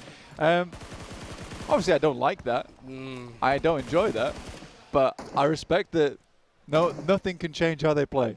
That's even the final day of the biggest final of the year. Hey, you know what? Sometimes it's a war of attrition. You know what I'm saying? Yeah. And you got to stick to your guns. And that's what they do. And it works, obviously, right? They're in second place right now. They're looking really solid. I am looking here at this zone. We got that mansion circle at play. Tons of teams are already centered on up. Alpha 7 do finally make it past that bridge. They do lose a player. They do get that 1 point. Does look like they're starting to head towards Milta Power, though. Alpha 7 definitely, again, just playing a completely different day here today on the final day. Looking over now. We're going to see where this next circle goes. As far as squads that are be pushing in a little bit later into the zone, we got Vampire. You can see them all the way there. Still trying to catch up to Pachinki. The zone goes on over to Lipovka. So that's going to make things super interesting. You got Ulf dead center in this one. DRX are right there as well. This could be a huge game from these top squads. Yeah, I think for Alter Ego, this is where I really want to see them start to pop off a little bit. They start towards Lipovka. They have a lot of control towards Lipovka. This is where I won the games. Start getting a little bit better for these guys. 83 points. It's not that far off. One good game, you're up into the hundreds. D Plus find a little bit of damage for themselves. They've jumped up to 10th now after being in 16th yesterday, and can go much further. Honestly, might even pass R8 eventually. Lamborghini goes down to Kraken. That's from Goat. And now Paragen getting knocked as well. Mad Bulls are right here too. So D Xavier not looking too hot in this one. They're in 5th place, 93 points. They're definitely in contention, but with this start, it's not looking too hot. Mad Bulls. Mad Bulls, I think, are one of those like sleeper squads for me. They're one of those teams that not a lot of people, I think, were like really focusing on coming into the last day, but I think they're an absolute threat. They're down a player, but they're playing it very aggressive here. I think the problem has always been with Central Asian teams is that they're so inconsistent. Like Flip and Lemon can be some of the best players on one day and then be some of the worst on the next. And I think that's the difficulty with those teams. I think Mad Bulls have really tried to prove everyone wrong here at PMGC, and I think that they've made a great bid for the top. I don't see them getting further than like a 3rd place, though. That's still a phenomenal result for the Mad Bulls. But yeah, I would agree. I think a lot of people underestimated this team coming into it. Thought they would be bowing out way earlier in the tournament overall in the league stage. So I still think it's a great result being here at the actual grand finals in Bangkok. Zio goes down to tops though. Uh-oh. That's a bit rough. That is a bit rough. Is he far ahead? He's way far ahead than anyone else. So at least they have the backstab, but look at that. He's bleeding out so fast here. I think APG likely to go down to 3. Yeah, let's see what LZL. Yeah, Zol completely out of this one. So APG are going to be down to 3 here as this zone is starting to close. They do end up getting away from it, though. Sometimes you got to make that little rotational sacrifice. Unfortunately, it was Zol for APG. I mean, losing Zol's not the worst thing in the world. I think they can play on a 3, at least from this stage of the game. It's going to get pretty hectic anyway. Alter Ego's compound is nutty. A really good spot. If they get a Northern Shift on this, I think that Alter Ego can play a massively strong game off the back of it, but it does move down towards Prison once again. We're getting flashbacks to Z7 7Z Globen. Yeah. 7ZG. Dang. That's a throwback right there. Yeah. Front themselves off from the top of Prison. Let's see right now. Are we going to get that Prison finish here? That'd be wild. We saw one before. At least Prison-esque area. Prison-esque. Yeah, Prison-esque. Yeah, Prison-esque. Yeah. We saw some jump downs. That was pretty wild. Let's take a look, though, here at R8. 80 points on the board. You know, that's what's crazy. You were talking about Mad Bulls earlier, you know, like that inconsistent team, right? They have those crazy moments, and then they have those moments where they fall off. The crazy part about this is that there's so close on the leaderboards, and so many teams here have that potential where I just think they get a good zone, and they're going to put up 20 points. And I think that's the biggest threat in this lobby. Because I think it's dependent on the team, realistically.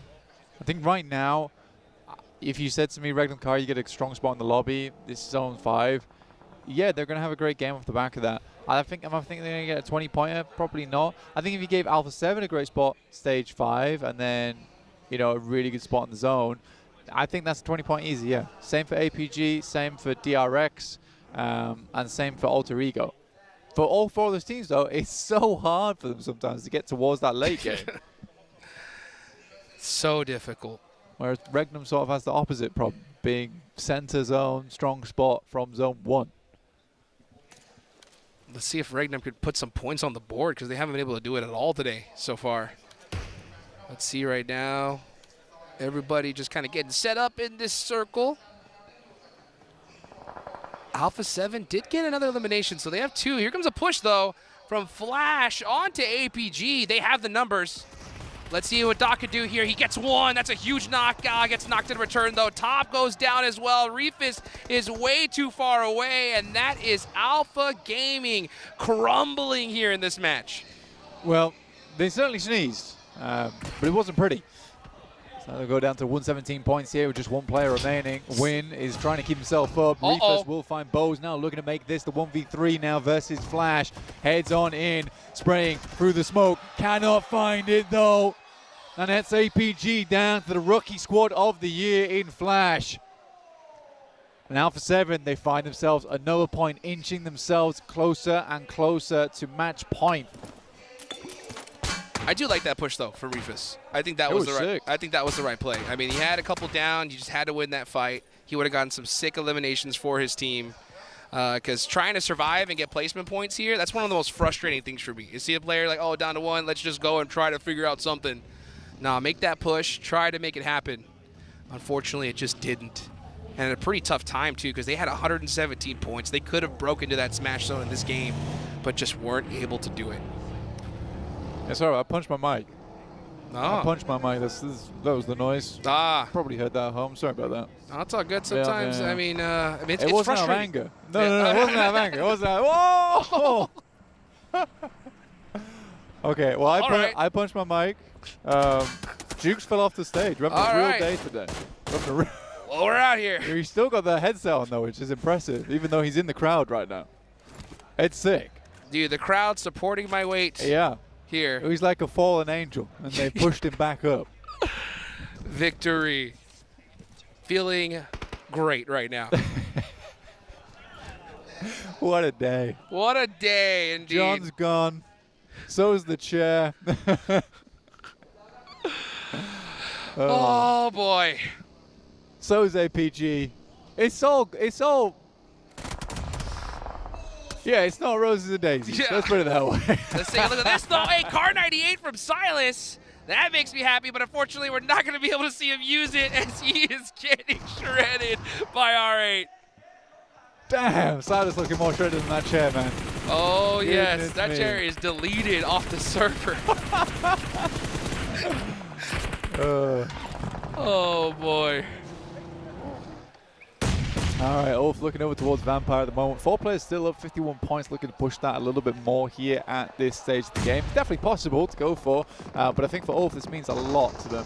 Tony K is taking a heck of a lot of damage here. Bullets are whizzing past him. Mialak with the hovercraft though, and it is covered by smoke, so I don't really think Ulf sees it to take the sprays. Loxy inside the smoke goes down to the better clutch maestro in Murray. And what a day it's been for Regnum Karia. What a terrible day it's been for Regnum Karia. Gosh, I think 3 in a row, dude. Yeah. That's 7. crazy. 0 points. Yeah. Regnum Karia 0 points. 2. Oh, okay. Wow. Yeah, so Regnum Karia 0 points on the day. Unreal. That's rough. Let's see what Vampire could do, though. Just trying to disrupt this lobby. Oof! Had a crazy game. The crowd is going crazy. As now you got Lazarus, got that nade locked and loaded on a Scarface, and it hits a target. Now it's just all up to Catch by himself. 1v2 situation. He's down pretty low in HP. Oh, that molly looks so good. Lazarus making it happen here. Just a little bit too far from Catch. But that nade, oh, the car just saving him by the inch of his teeth right there. Yeah, that's the mighty tire made of something bulletproof. Not quite Not sure my yet. chair. Trying to bounce off the back of the tree. It's a good maneuver, but Ketch is just going to keep bandaging up. Doesn't really have too much. Go on, take the shot. Take the shots here, Ketch. Hey, getting a lot of help there from Kara, and that is Vampire eliminated. Catch uses that opportunity to get out of dodge here. He's going to be sending it, though. That's going to be a very tough rotation. Yeah, I mean, Alpha 7 right on this southeast side. This is probably the fight that we need to take a look at going forward here, because E-Arena do back it off, and Alpha 7 looking just to push a little bit further now. They're only 3 points out. I believe they're only 3 points out. No, 1 point. They're 1 point out. They're 1 point out. Okay, cool. We're almost there. It's not that hard. Let's just get that one last point. I think Alpha 7 can do this. They're on the edge, too. Back against the wall. This is where they play their best. You do not want to repeat. You do not want to repeat of all the times that we have hit up towards second place, even though they started day 2 in such a phenomenal position multiple times. This is getting intense, folks. Alpha 7 looking really good in this match. They have a great position in this circle. 1 more point. They reach that smash zone. APG is out. Ulf pretty much down and out as well. DRX down to 1. And that is D+ out of this one. As far as teams that could possibly really make this comeback, make something happen, gotta look at Alter Ego. They got all 4 up here, but they've been pretty missed so far here today. Yeah, I think Alter Ego has a real good chance. You are right, it has been hit and miss, but this is more hits than miss from Go. An immediate removal of the Mad Bulls. Well, no stampeding for them. They were basically cut down in the tracks right there. For APG, if they win a PMGC championship, it will be Zol's second. That's right. It'll be another player that does the multiple, at least, not the back-to-back, but has multiple wins in PMGC under his belt. One of the few other players, in fact, that's able to do it. Because Regnum Karya with Silas wasn't quite able to get it done last year. And then right here towards the end, man, first 3 games, 0 points for Regnum Karya. I know he's got to be super frustrated. Let's take a look, though, here. Alpha 7, they do have a hovercraft here towards the end. That could pay dividends. Obscure with a big off angle right now, just trying to cover his squad. Let's see E-Arena driving on up, getting mighty close. And they are having that hovercraft to just get some more information, kind of bully squads away from them. Because yeah, Alpha 7, they don't want to get engagement right now. They kind of want to just wait it out, see where this next circle goes. But if they have the opportunity to outnumber players, I think they take the fight.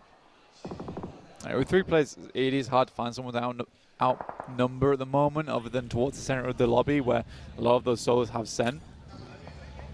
For Alpha 7, it's basically just a case of trying to make sure you keep tabs on E-Arena. Nade's going downwind over towards Paragin. Xavier, Vic up and alive, but Killer Joe did go down for Goat. So they are limited players now. Yeah, you can see Goat there. 79 points on the board, 5 eliminations. Getting a little active here towards the end. Yeah, man, I mean, man, like the problem I find with match point, it makes the game so slow. Yeah. It sure does, and this zone is brutal. Oh my gosh, pretty open range here. Smash? Let's see what happens is... Smash. Smash. Smash? Smash by placement smash. Oh, that's right. Yeah, Alpha 7. Yeah, that's 8th place team. I think they just got to out-survive 1 squad, and that should do it. Yeah, I mean, they're in 8th now. This is where you get the first placement point. That's you right. get 1. Everyone's looking at me in elation right now. They're like, wow, you figured that out. You're a smart cookie, you. Well, Alpha 7 have done it. They're going to be officially in that smash zone. We could have, if they win the next game, this is all over.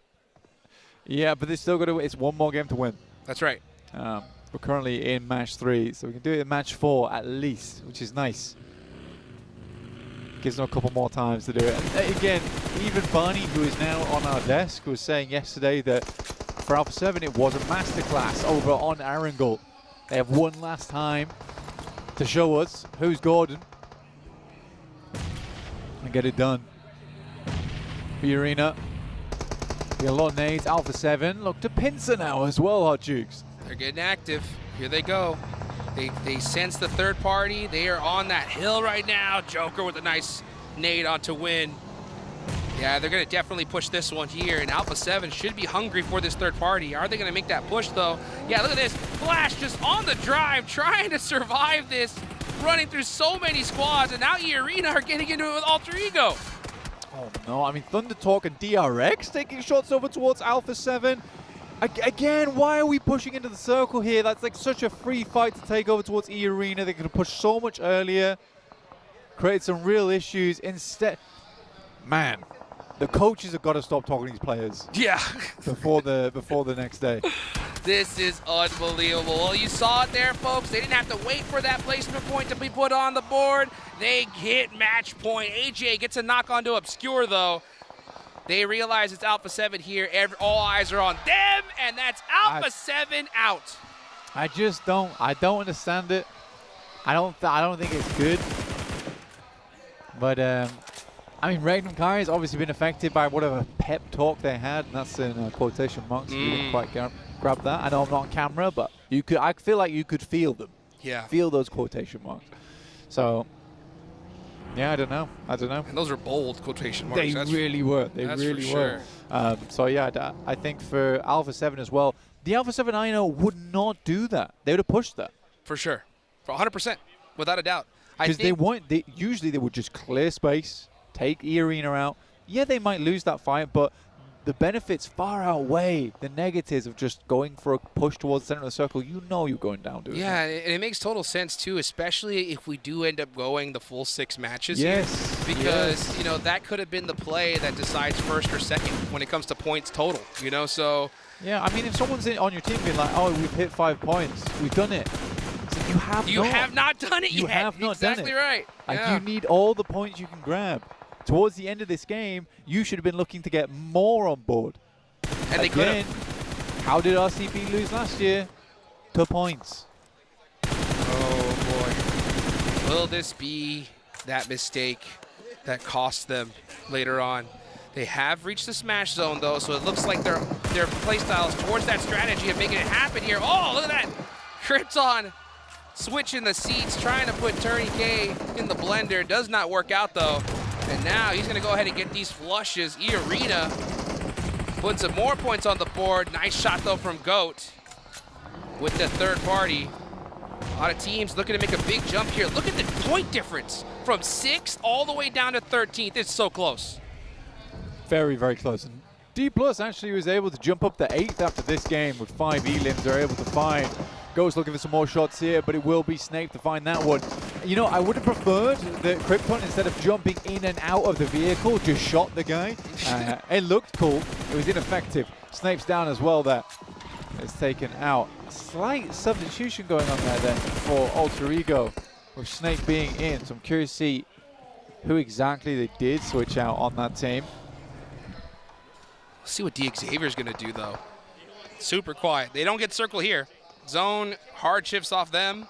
They're going to be wrapping on that north side, possibly looking to catch a third party on the GOAT. They do got an angle here. Here they go. Out the vehicle. They do catch this player. Now Xavier finally starting to get in the mix of things. And they do need to. They're only on 2 points this game, but they can get up towards 100. The Xavier, Vietnam looking to get something done, but equally it's E-Arena. And the crowd is definitely loving this. Thai team looking to put a chicken dinner under the belt for PUBG Mobile here at the Grand Finals in Thailand.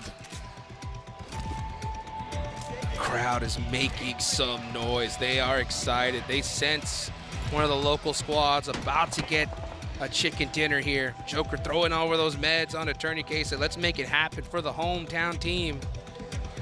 It's going to be a difficult one, though. You got Thunder Talk full squad up right now, rocking a little 3-1 split. Xavier been pretty quiet, now starting to get some eliminations. But E-Arena do have the high ground here, Blake. And the circle cuts down towards that south side, so it is between a few teams here. For Thunder Talk, I mean, personally, if we were a week ago, I'd probably say that this team would win this as the foreman. Oh! And I probably would be right. But it's hard to predict this team. They've had such a horrible grand finals. It really has not felt like the same team. But 8 elims here. A good game so far. Good game indeed. They had 80, well, now they're up to 82 points. That's a big jump for them. They need this chicken dinner here. They really, really do. They're on the south side position, and this could end up paying off for them, especially if Xavier start to get some eyes on the EA, but it looks like DX is just looking to kind of snake their way into the circle, playing it very quiet, while Thunder Talk, they're not leaving anything to chance. Yeah, those nades are close. Those nades were hella close. Joker, though, looks over towards Xavier, making the crosses. Great shots from Tony K.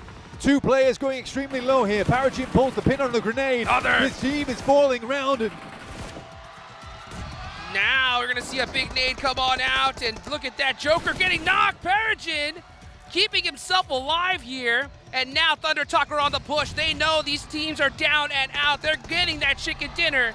They are not wasting any time. They need every elimination they can get, and that is it. Thunder Talk pull out the chicken dinner with some serious eliminations. And with how close the lobby is right now, Thunder Talk are back in the Thunder conversations on the leaderboard. A really nice finish there. And again, it felt questionable for me to predict that team towards the end there of that game, just because of how they played. But I'm telling you, about a week ago, they were an insane team. Oh, without a doubt. Without a doubt. And you know what? They're showing up right on time. Couldn't have picked a better moment to get such a big game here. Man, they only need a little bit more. But Alpha 7, they're in that smash zone, Blank. So right now, they are still the biggest threat in this lobby. Yeah, that's probably the biggest point that we didn't really bring up there, but we were very focused on the game towards the end. Look at that. Thunder Talk with the cats as well. I mean, that's my kind of team. But yeah, Alpha 7 back in the running. They're at the top, 127 points. They're on match point.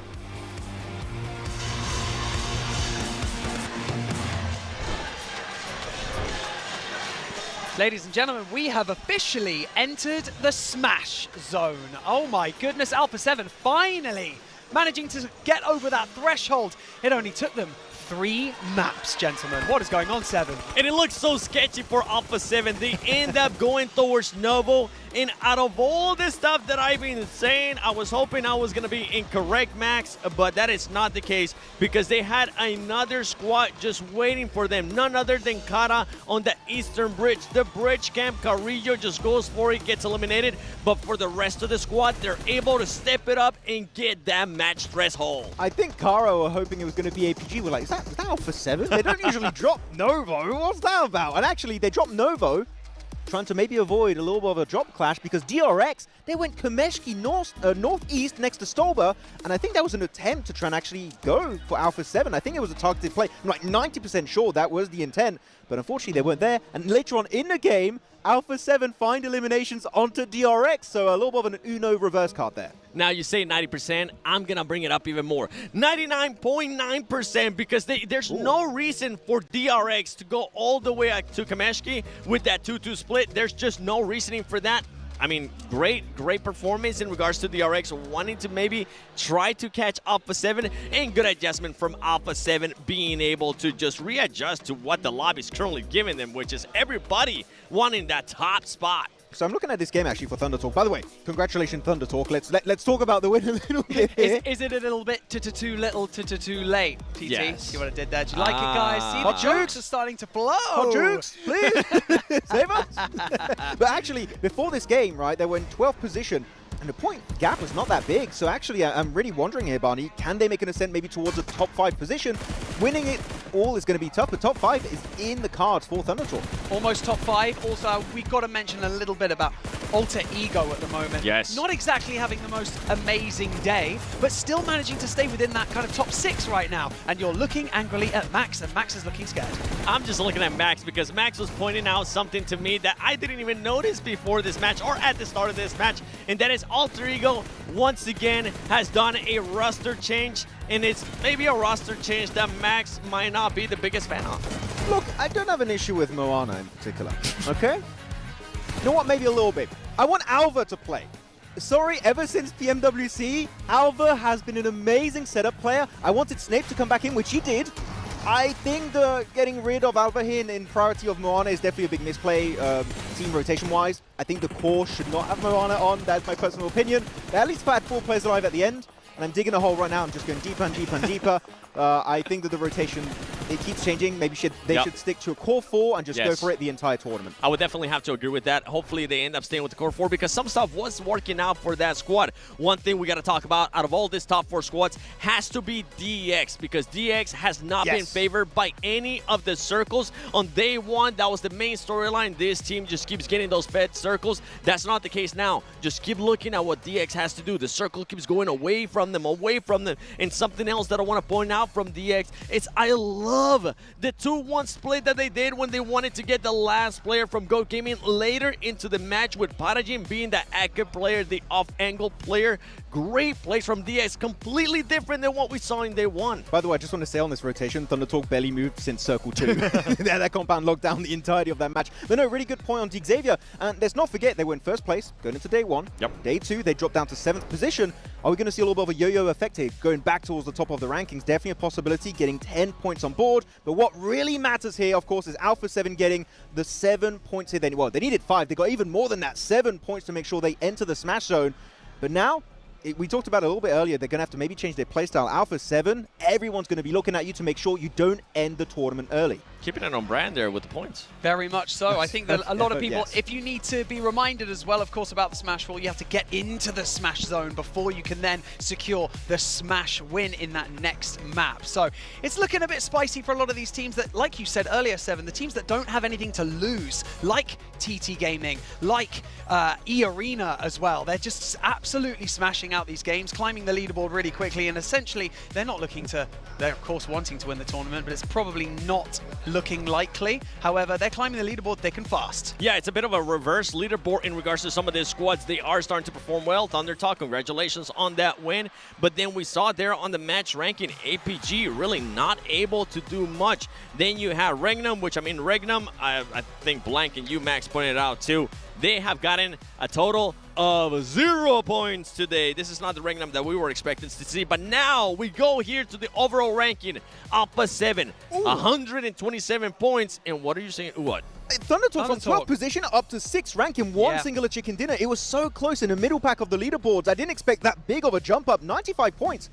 Actually, I think it was Jukes. I think it was Jukes that was saying earlier, from 6th to 13th was only something like 10 points. So there you have it. And it came into effect, right? And actually, right now, that's not a big gap between themselves and the top 3. Podium position, maybe not even just top 5 here. Top 3 is going to be a possibility for Thunder Talk if they keep this momentum going. I'm going to be looking at those squads that are currently 2 to 5th place, because, I mean, even if you go all the way down to DX, that is just 22 points away from the Smash threshold, which could be doable with the way that this squad is currently playing as well. And you just mentioned it, Thunder Talk. I mean, the crowd is getting lively. Everybody's starting to back them up. We have seen China being able to back up, and I know you're currently looking at Regnum. What happened with Regnum? They were... Thank you so much, gentlemen. We are going to now head over to a very quick break. We'll be right back. Don't go anywhere.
coming to you live from Bangkok, Thailand.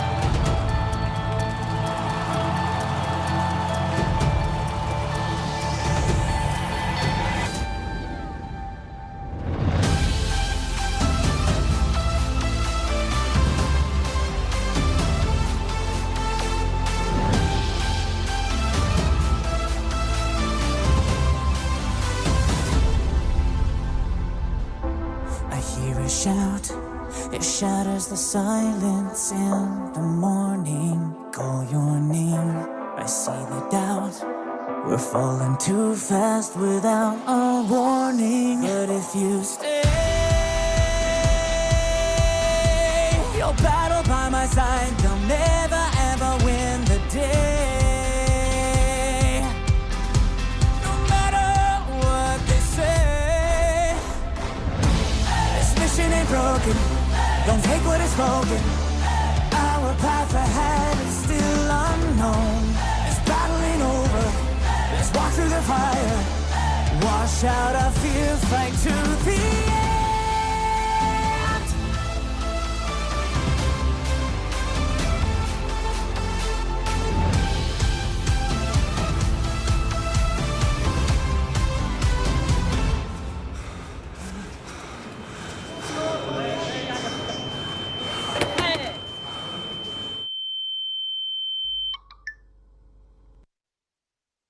Here we go again.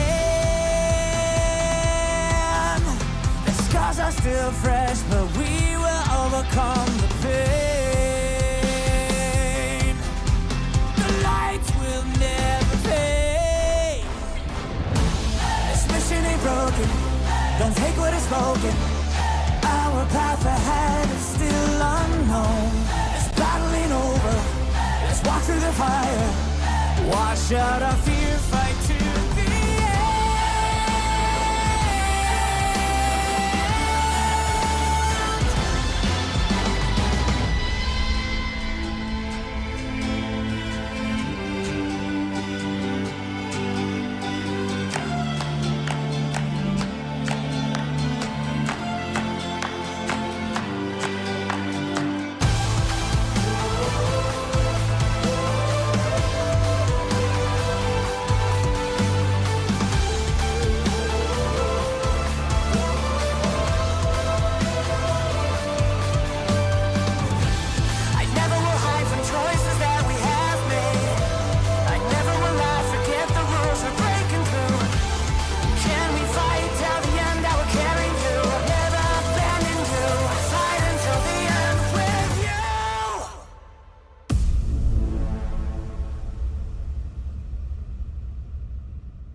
Welcome back to the PMGC 2025. It's day 3, and if you're only just joining us, we are halfway through our final day. And of course, only one team right now has crossed the Smash Zone threshold, and that is Alpha 7, who are not having the greatest day, are they, Max? Really, let's be honest. I mean, they're in the Smash Zone, right? Looking at Alpha 7. But I'm with you. Yeah, it's not a good day. It could be much better. No, you know what? It's not good. It's enough, right, so far. It's enough. It's enough to get in the Smash Zone, but now we need a win. And enough is not going to get you a win. Well, That's unfortunate. We've got to talk a little bit about the phone that, of course, everyone is using right here, right now. So make sure that you check out the Infinix GT 3D series. Right there, you can see it in front of your face right now. It's the official gaming phone of the 2025 PMGC, engineered for precision, performance, and victory. So make sure that you grab yours and start to outplay the rest. And with that being said, gentlemen, as you take a lovely selfie with it, look how beautiful that phone is. We've got to talk a little bit about what we've just seen in that match. We discussed it a bit. DRX managing to try and crash the party of Alpha 7. Alpha 7 still managing to cross that threshold, but is there a little bit of beef starting to form here, or are they just trying to eliminate them and then Karma bit them, didn't it, afterwards? I think it's just a team trying to stop them from getting into the threshold. There's no beef, it's just we want to also be the champions. That's what DRX is currently saying and wanting to happen. But Alpha 7, yeah, I'm with you. I don't think they're currently having one of the best days, yes. but I am glad that this team was able to bounce back and stop that downtrend momentum, because usually for this squad and for these players, and I'm talking about specifically for Carrillo and Rebel, they've been in this position before, and if it keeps going down, then they start downing stuff, and whether you want to believe it or not, even the best athletes in the world do end up getting into their heads. Hey, Alpha 7, listen to your coach over here. Don't smile on day 2. Don't. It is not good. It never works out for them. But it's also been a really big drop-off looking at Regnum Kara. They fell from 4th position at the start of today down to 10th, putting a little bit of a reverse Thunder Talk, kind of, because as it's been mentioned many times today, it's so close in the middle pack. One good game or one bad game can all give you a good opportunity to jump up the rankings or fall down into the abyss. And I know that we don't talk about it enough, but prize pool difference between jumping from somewhere like 10th all the way to up to 5th or 4th is exponential. But at this point, you know, one of those teams as well, D+ Kia, they've been climbing that leaderboard as well. A horrendous day 1. You're looking at me confused, Max. Do you feel like they're not climbing that lead? I feel like they're having a pretty good day. I'm just thinking about my next point right now. I always look a bit weird when I'm not on camera thinking about what I'm going to say next. But no, D+, we said it early on the pre-show. They won every single last game of PMGC for the last 5 days. If we do have a Miramar, if we have a second Miramar, hey, that could be a big comeback. But the win, I still feel like it's kind of hard to achieve. Yeah, I mean, with the way that the leaderboard is currently working, we would have to see some more of those bottom teams actually outperform the top teams, make sure they eliminate them, and give them the opportunity to actually fight for it. Given the opportunity to fight for it, APG only need a few points to cross that threshold. Are they going to be able to do it? Let's head over to Jukes and Blank to take us into our final Erangel of the day.